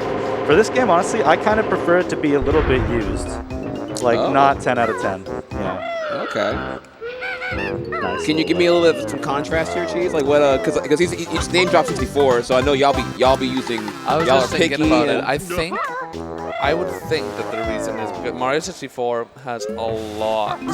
It's based off of a lot of very precise positions that you have to hold on joysticks. So if you don't really like the OEM stick, and you try to do these really precise positionings, and it just doesn't work out for you, it makes or break the game. It makes or breaks the game in terms of speedrunning it. And like because I don't like OEM controllers, I like Horis. Like I can't use OEM controllers for Mario. It's impossible. Like I wouldn't be able to do like most of the tricks. So it's like really, really important that you're very comfortable with the controller. I guess I don't know. Maybe Banjo is more like overall fluid movement. Well, for me, I think the reason that we're all like, there's a lot of and this also is true in Tui. The Banjo games have like these random extra parts to them that isn't just running around. Like Mario 64 has like most of the time you're running around as Mario. Yeah. This game, there's some parts where you're flying. And flying with a really, really, really tight, perfect stick is very, very hard. It's precise. It's so sensitive. And so, like, that's where I kind of like a bit of a worked-in stick because, like, then it just feels less sensitive. And with Tui, you have, like, first-person shooter stuff. And that's the same thing. The way it's designed naturally in the games is very, very sensitive. So for me, I always like to have, like, like a stick that I've played with a little bit already. Oh, thanks for the insight. Yeah, that's just me, and I think a couple other Banjo runners agree with that. Also, I got some good news here. We got another $20 from Derricken. Yeah. I lost track. What was the number again? What was it for? Wait, I think we reached the goal. Did we? Wow. We did. Hey! We started at 2016. We're at 2180. That's more than 150. All right, I'm going to be doing dog skip. Hey! No problem. I'll give it a shot. Yeah, it is. Super swag YOLO skip. Thank you, Chad. You're amazing. Yeah, for the kids, y'all. Tackling kid cancer. Thanks, chat. And Derricken is another one of my guys, so appreciate that. Shout out to the ducklings.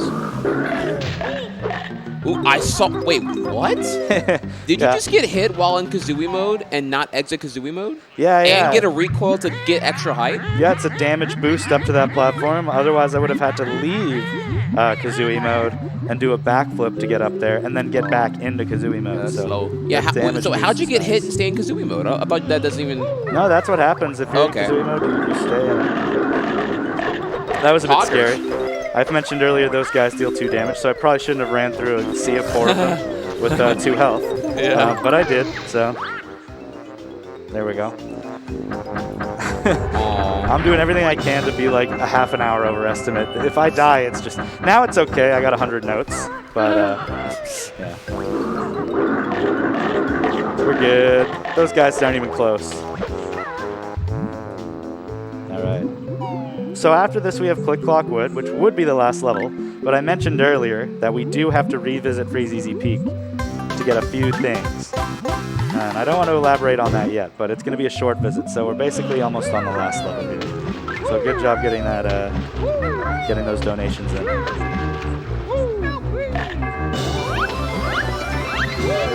So, you might have some questions about that. Yeah, I was about to ask. I was like, that's kind of cool. I basically used Snacker just to get up there. I bounced off of him to get the last Jinjo, and I jumped back in the water. Because if you are in the water and then you immediately touch a Jiggy from in the water, the game will skip the dance because you haven't touched solid ground yet. So it assumes you're in the water even though you're not. So I grab the Jiggy basically in midair before landing from the water. That's how that skip works. And the final honeycomb, and then of course a quick death warp to get back to the beginning. Oh, I got a swag feather. Nice little fall damage. Yep. And we're done. That's a quick level, right? Yeah. Nice. Would you say that that was the hardest level in the game, or do you think that the woods are going to be your most daunting? It's really hard to say. Like you said earlier, like with Yoshi's Island, for you, different people are going to think different levels are the hardest level, and you might not even know what the hardest level is, right? Right, I don't. I feel the same way about Banjo-Kazooie. Right now, for me, I find the hardest level to do fast and perfect every single run, Mad Monster Mansion. It doesn't look particularly difficult, but there's a bunch of moving parts. Rusty Bucket Bay, for me personally, is one of the easiest levels in the run. Even though there's you know what it is, I bet? It's because it's your most practiced level, because it was probably in the beginning the conventionally difficult part of the run to do. Yeah. But because you over-practice it a ton to make it like numbingly consistent, it became like that happens actually. All right, well, again, you're going to have a little bit of focus. Serious time. Similar to Mad Monster Mansion early, there's a bit clip for Click Clock Wood early. I'm also going to attempt it today. Brand new tech.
I got it. Let's go, Holy dude. Smokes, that was good. Talk to him about it. Pixel perfect. Wow, I got right. Only one pixel in the entire ground is vacant to actually fall through. Correct? Yes. Well, there's many, but that one, it's kind of hard to explain. It's not just the pixel, but also the facing angle. So all the pauses, every single action after I hit the switch had to be exactly frame perfect, exactly pixel perfect, and yeah, it's tough, especially since it's right at the end of the run. Like, it's on the last level you have to do that. So, and it loses just so much time if you mess it up. Oh my! But what does it save when you get it though? Like a minute, like a minute. It's big. That's huge. And I gotta say, even when I'm grinding out runs at home, like, I never get like a perfect Mad Monster Mansion early and a perfect Click Clock Wood early in the same run. Those big clips back to back, that's crazy. You're kind of built different. I'm just saying.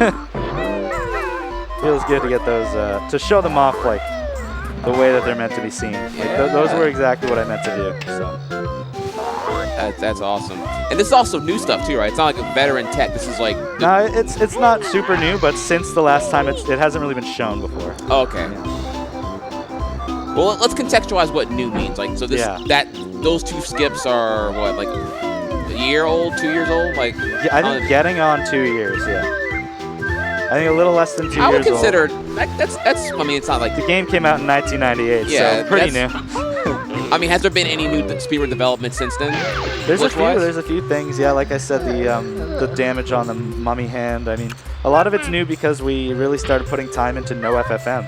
So a lot of this is new because we had to find a way to make it fast for having to learn the moves and having to revisit FP. Like, there's some stuff that people might not have ever seen before if they haven't watched no FFM. Now, was that deliberate fall damage? Yeah. This is also deliberate damage. I'm trying to okay. So I can move during that cutscene and get over here. Then I'm going to clip through the floor if I can. I'm going to ground pound and die on purpose. Interesting thing about dying when you're out of bounds is you don't actually lose your notes. So I've kept every note that I've collected so far in Click Clock Wood, and it took me right back to the entrance. I can go straight to Summer. Which was faster than traveling back to the beginning, right? Yeah. So essentially a death warp. Yeah, it's a death warp out of bounds, which doesn't lose your notes or your Jinjos. Very nice. So when we're talking about difficult in speedrunning, there's also something to be said about a level that's not that hard, but it's right at the very end. So it's easy to choke when you're on good pace. I don't know if Cheese will say, is there any level like right at the end of Super Mario 64 that's not super difficult, but because there's so much pressure, it becomes the level where you lose a lot of runs? Well, Cheese went to go use the potty, so well, he'll be back, bye-bye, he'll be back in a little bit. This Click Clock Wood on paper, it's not like tech-wise and movement-wise and everything, it's not necessarily the hardest level, but you're climbing a tree and one missed input, even if it's an easy one, could lead to you falling, dying, and even just falling without dying loses a ton of time.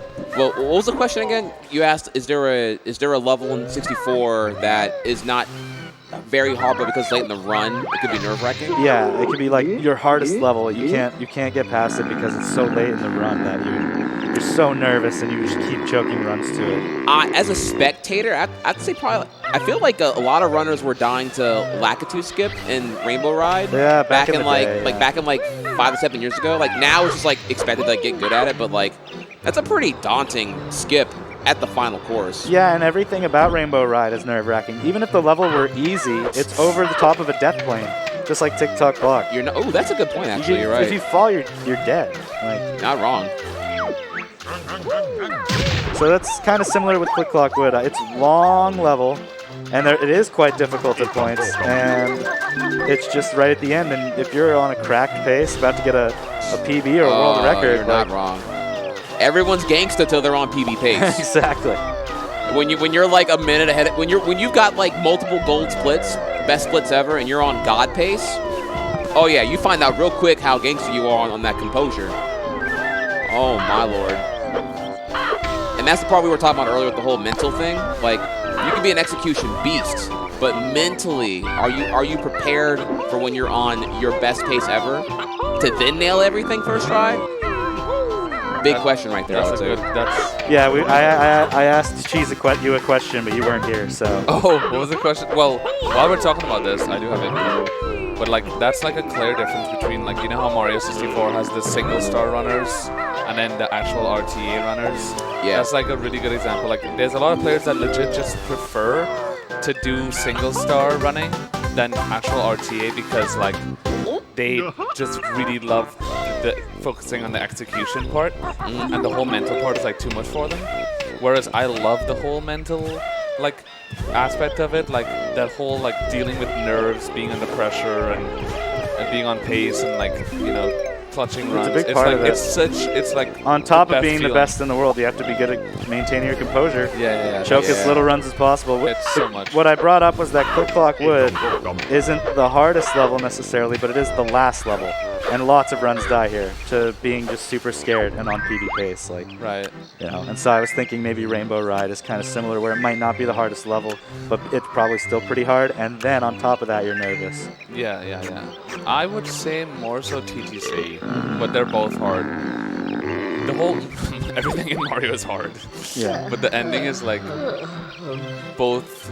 Last 15 minutes is just pure hard, difficult, non-stop difficulty. One mistake, you're dead. I mean, you got the Bowser fights, right? Bowser throws it's are funny because so like, much harder than they look. A lot of games tend to be like, oh, we reached the last boss, and it's like we didn't know you're gonna PB. But like Bowser throws in Mario is like even harder than most things in the game, and it's like the last thing. I gotta do. say, Banjo-Kazooie's not one of those easy breezy boss fights. It's a lot of hard, people choke the final boss in this game. Gruntilda is not an easy boss. But the more you practice it, the easier it gets. I guess probably similar to Bowser throws. But But Bowser throws still. Yeah, most like people frame don't know perfect. this, but like the first Bowser throw is a 3-frame window usually. What? Right? It's But the second and third Bowser throws are most of the time only 2 frames each throw. Wow. It's a lot harder than people think. You know what it is? It's because they played as a kid and they're like, oh, I did it when I was a kid. It's easy. I remember it. Yeah. It's like, Oh my okay, God, I you was haven't- watching. You haven't done it in like 20 years, so you probably you don't remember. Hello. Not to throw shade on anyone, but I was watching Mizkif. No, I was Too late. watching Mizkif doing 16 star, and Michaela was in the call with him, and he missed Bowser throws, and she was like, "How could you miss this? This is the easiest part of the game." And he was Oh. like, they were like screaming at each other, and I was like, that's hilarious, because that interaction, it's like, you know, they're not very easy. You think they're easy because you actually are expected to do them casually. Right. Right. So it's like, okay. No, it's the same thing with Mario Maker. Y'all should have been around when Mario Maker 1 first dropped in 2015. Every childhood Mario World 1 person was like, they thought I was trashing the game because they were like, I beat it when I was young. Why can't you beat these games now? Or these levels now? And it's like, oh my God. Same. I made this level.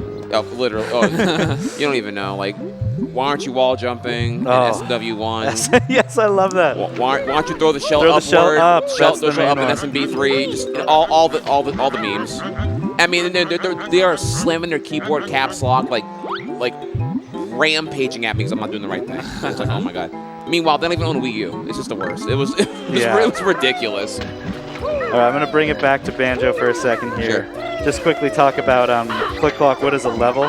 It's a really fun level, casually. This is where I was going to say, like, this has become one of my more favorite levels. As a kid, this was the one that I struggled with a lot and had bad memories of, which made me not want to like it. But it's really cool. The same level repeats for 4 seasons, slightly differently every time, and things you do in previous seasons affect what happens in later seasons. So, like, I hatched a bird in spring, and now I'm in summer, or I already finished summer, but you have to feed the bird in summer. I was a child and I didn't understand what on earth to do here because of all the seasons, and I just got lost. I never actually beat the level. Wow. Yeah, and this game's so unforgiving. There's no any percent. You basically have to get everything to beat this game. There's like a few. You can miss like what? You can miss 90 notes, which is you can't skip a Only level. 90? Yeah, you can't skip any level That's because crazy.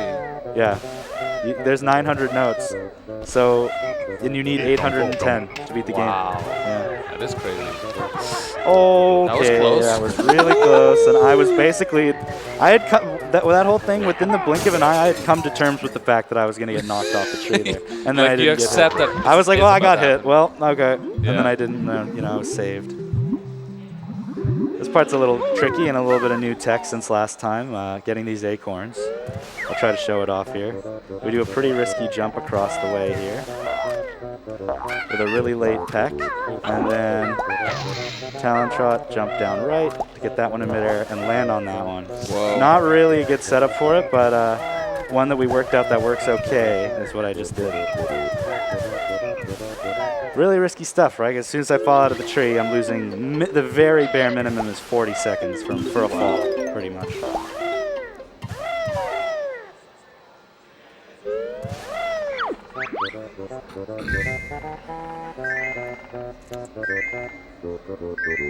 This is a level where, like, if you're learning to play the game, you will have, like, a lot of PBs where you do fall on this stage. Oh, yeah. All the time. It's like Tippy in Mario 64. Yeah. If you're playing 70 star, so many runs are going to die Every there. PB has, like, 3 deaths in TTC kind of thing. Yeah.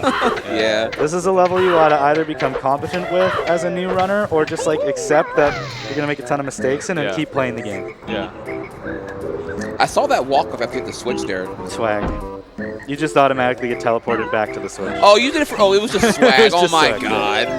I see you. It's just for fun, to scare people. Try hard in chat. I see you. Yeah. All right. A little bit of new stuff with Autumn. This is actually also the route now in FFM. This is actually quite new within the last year, within the last 6 months. We've completely changed the route for Autumn because we discovered another bit clip here. That's actually really, really easy.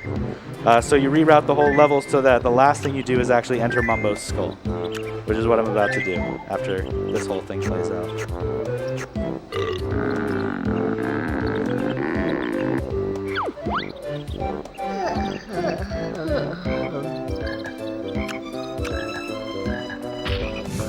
Such a good cutscene.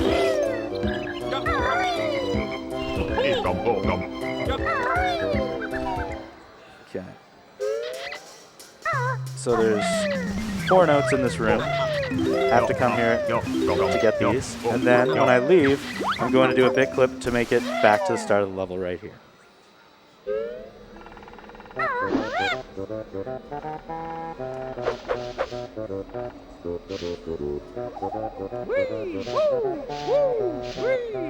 Got it. Really fast, too. Wow. So you have to do 5 of those punch cancels to move forward exactly 1 pixel every single time. So I had to move exactly 5 pixels forward and then ground pound through the floor. And yeah, here we are. Duck. Ludophile says hi in chat. Hi. Says you're a god gamer. Thank you, thank you. God gamer. Ludophile is awesome. He is a nice guy, yeah. So winter's definitely one of the toughest seasons here.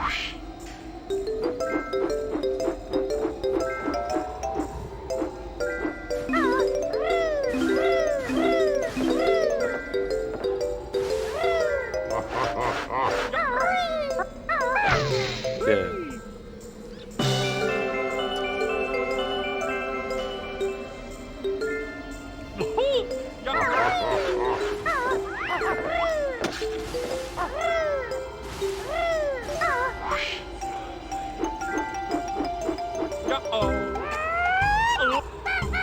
Oh! Oh, that was spicy. I wasn't actually supposed to open the door with that, but that was cool anyways. Wrong. You planned it. Yeah, I know. Just be humble right now. The one thing to worry about with the beak bomb I just did to get to the top of the tree is that enemy can just hit you, and you could fall all the way down and die. That didn't happen, so that's good.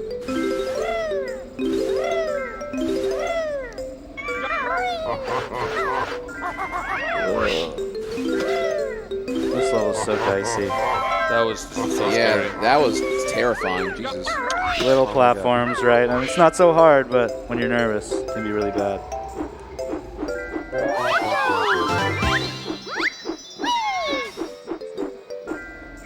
Okay. He's all big now. Yeah, this is Eerie, the eagle.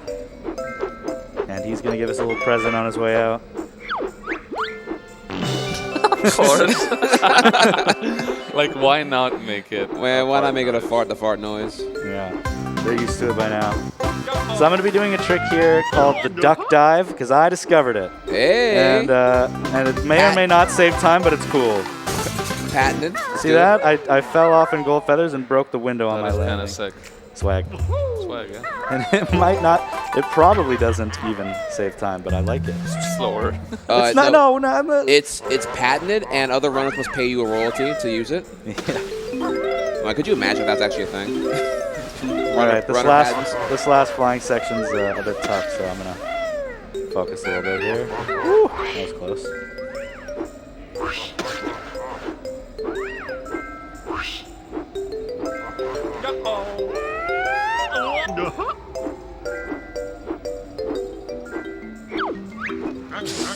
Oh, so I tried to get that jiggy. Yeah, okay, I'm just gonna focus.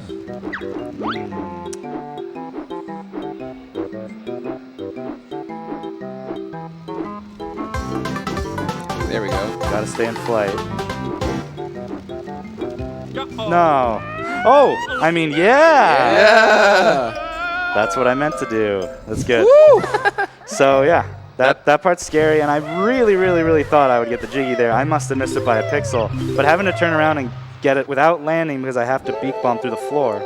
Yeah. Now bring up the stakes here. Had you accidentally exited flight to acquire the jiggy after being missed, you would have been stuck in that room normally. Yeah. And would have had to like now. There's a trick called ice clip, where you swim through the floor to get out of that situation I was in. But if it doesn't work and I died underwater, I would lose all the notes. Oh yeah, we are coming up here to the soft lock strat, which is it's a part of the game where the camera is going to freeze in place, and I'm going to have to rely solely on what I can hear to navigate somewhere. So we'll have to be quiet. We can talk a bit more about it after.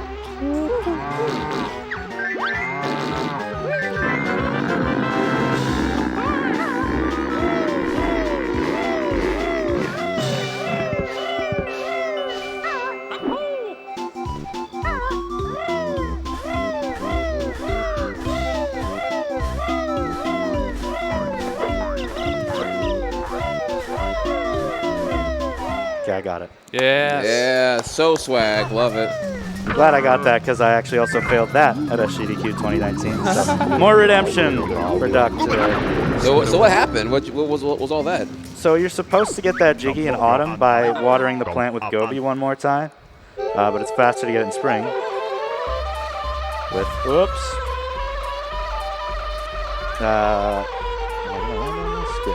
Let me tell you about it in a second.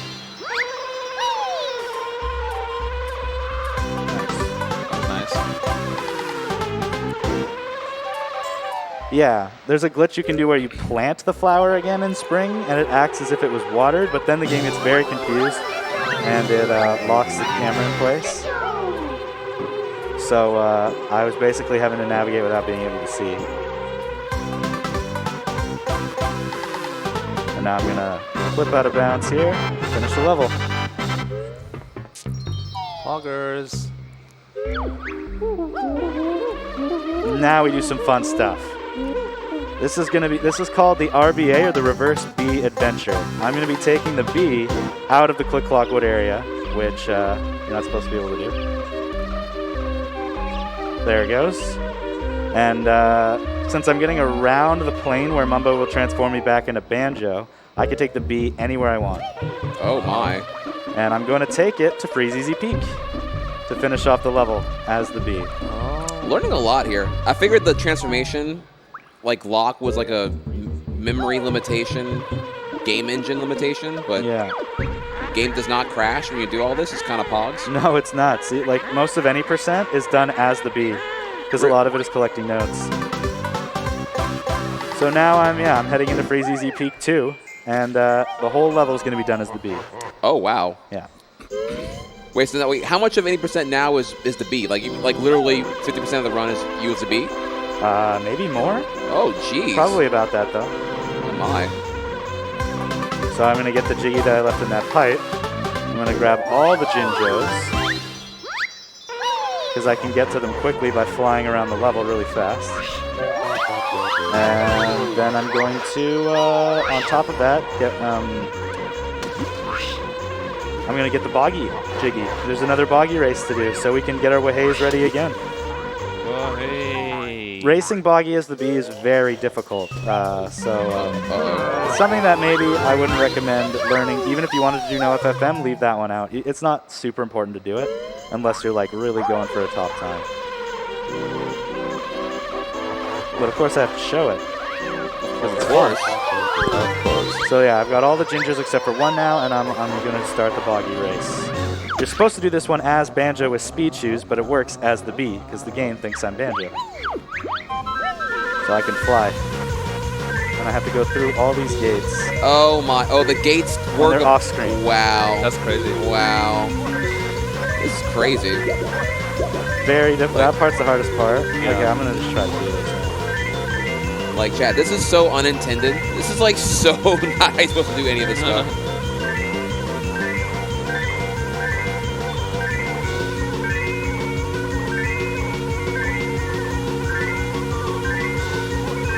And moving the B is way harder than it looks. You have to get really used to it. But I can be very proud to say that I did it first frickin' try. Nice. Hey, very nice. There it is. Boggy Race 2 as the B. And now we just grab his Jiggy. And get the last Jinjo, and there's also a Honeycomb in here we're going to grab too.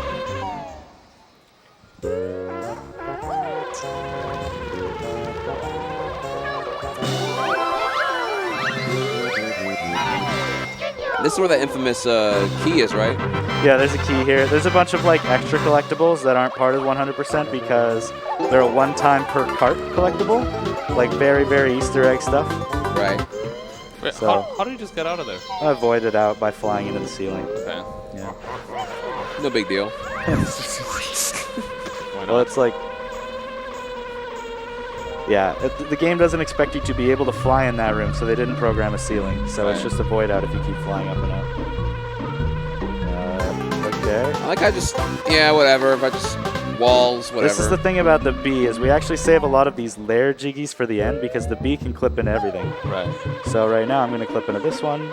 Didn't need to hit the witch switch. Oh my god. Oh my god. Just touch it. Yeah. Bee is so busted. His nose, Yeah. his clutch You're going to nose. love this one. The bee just walks through these bars for some reason. What the heck? Oh my god. So now I have 9 out of 10 layer jiggies already. I left like all of them for the bee because he can just do this. Oh my god, that laugh. I love that sound. And on my way to the very end of the game here, so yeah, getting ready to finish it up. I'm going to fly into the last jiggy here. Oh, speaking of that, another donation Now from we have 100% collectibles. We've managed to get 100%. We just have to beat the game now. Wow. Well, quick thank you to Honey Do Taco for the $36. Wow. After the goal was already met. That's just some true banjo completionist right there. That's really generous, Honeydew. Thanks. Don't forget, if you like the run and you've never seen me before, you can keep watching me at twitch.tv/duck. I do a lot of banjo speedruns. So, you know, consider following my Twitch if you want to see more of this all the time. Tell them. So yeah, Furnace Fun coming up. Really big skip here called Furnace Fun Skip. I have to make it to the first death square on this board. And then by getting into Talent Trot on the space, which you're not supposed to be able to do, and getting the question wrong on purpose, it gets rid of the walls on the side of the board, and you can just skip everything. There's one caveat. If I get a picture question, I can't do it. And if I get a grunty question, I don't know the answer.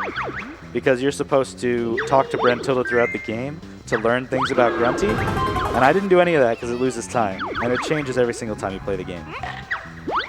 So I'm hoping to get a question I know for sure what the answer is so that I can get it wrong.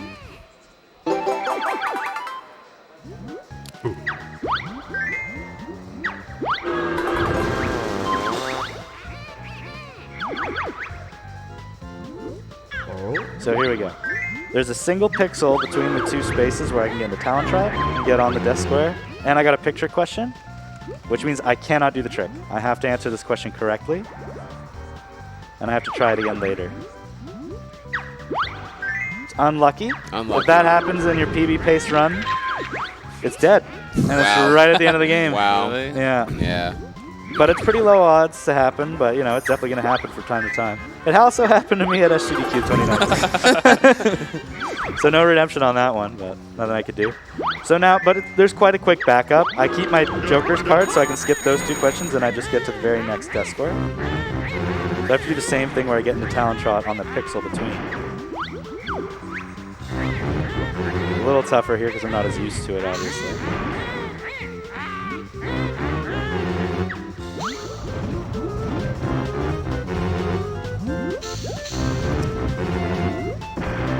Come on. There we go. I got a picture question. No way. So I can't do the trick again. I have to get the question right. And at this point, it's a little bit more worrisome because I have to answer a grunty question. I don't know the answer. So I'm just going to mash A on all of these and hope I get it right. That's the only thing I can do. So this is a good showcase of how bad it can get in Furnace Fun if you get very unlucky. There we go. Okay. Thank goodness. We could try it one more time. If I get a picture question again, then I have to die and start it. No, this Yeah. is actually a picture Okay, question. right. There's a, But if I get another picture question on this death space, I just have to start the whole thing over. that's insane. Yeah, so much do the odds on that happening. Pretty low. But like, Okay, I know the answer to this. It's Talent Trot, so I'm going to say Wonder Wing Invulnerability. Get it wrong on purpose. Now, what was supposed to happen earlier was I can skip the entire board and go straight to the boss fight. oh. And I guess I'm doing it with 2 health, so wish me luck. All right, Dog Skip. Thanks for donating. Yeah. So I'm going to be entering the boss fight with without opening the door. I'm going to do a pretty difficult skip here. I've that seen this before. It's used for within any %, but not 100%. Yeah, in any percent.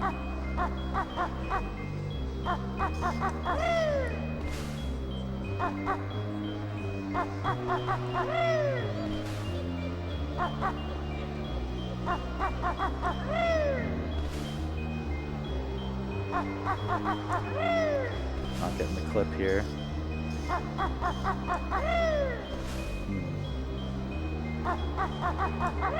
I got it. Holy, not bad. Hey. That's very difficult. I kind of wish I failed it once, because then I would have full health. But anyways, let's just beat the final boss with 2 health. 2 health. No big deal. Here we go. Grunty fight. So time is going to be on, like, shooting the last blue egg into the big statue at the end.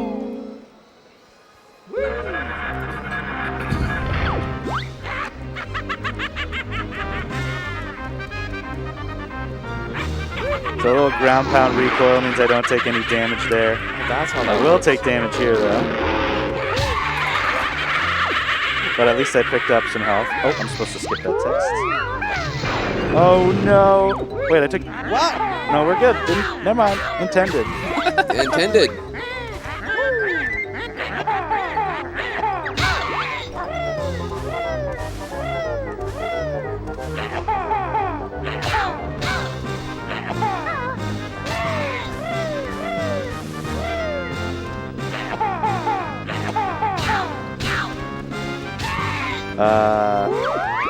This is scary. I'm dead. Oh, okay. I'm gonna wait for this health. Oh my. Give me some health. Where is it? There it is. Why are you farming so hard for my Nice. So yeah, now I gotta snipe her a few times here.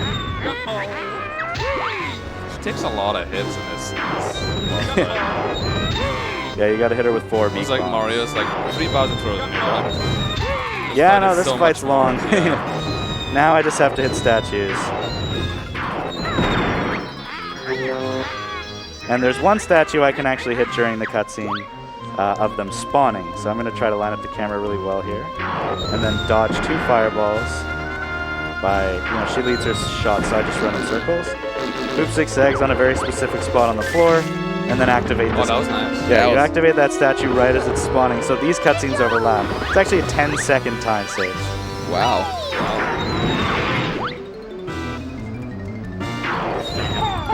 Now I just try to be an MLG sniper. I see that. I don't know. Dang, those ones missed. Okay, but I wanted to help them. Fun fact, that was your first egg missed the entire run. Oh, right at the end, of course. All right, well, we're good. So time's coming up pretty quick here.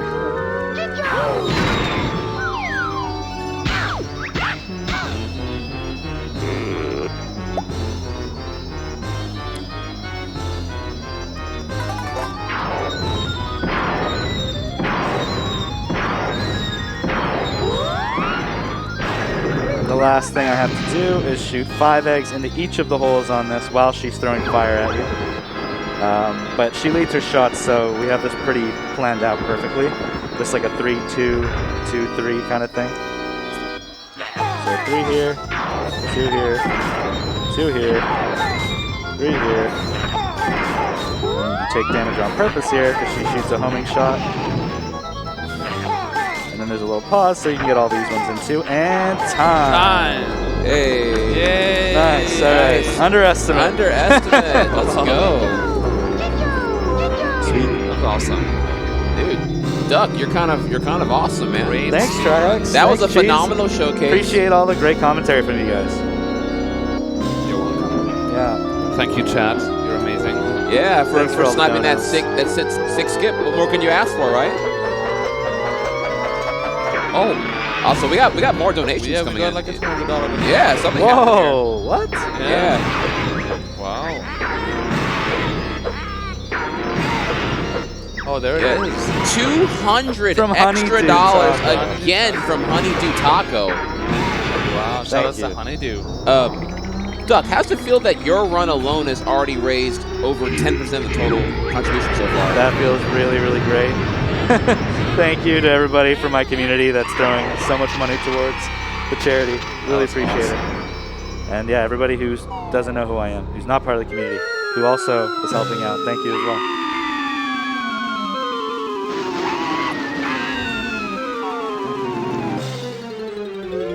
So, One thing I'll say that's really good about that run is there were no unintended deaths.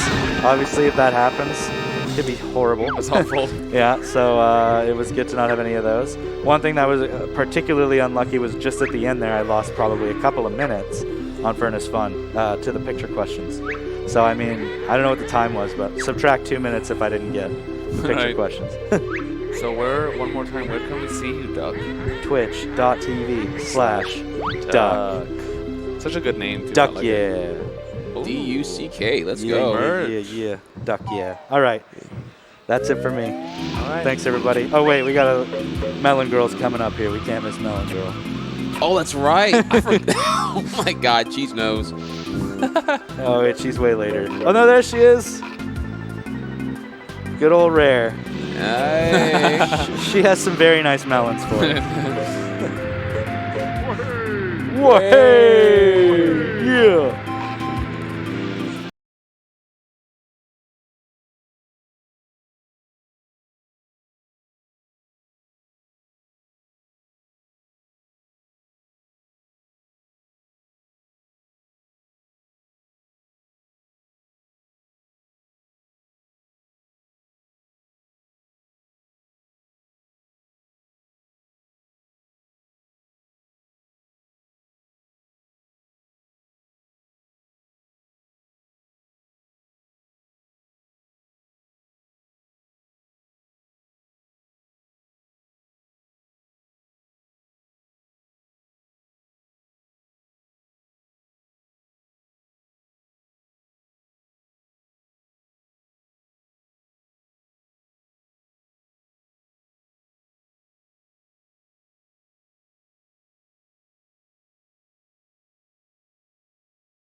All right, that's all we needed to say.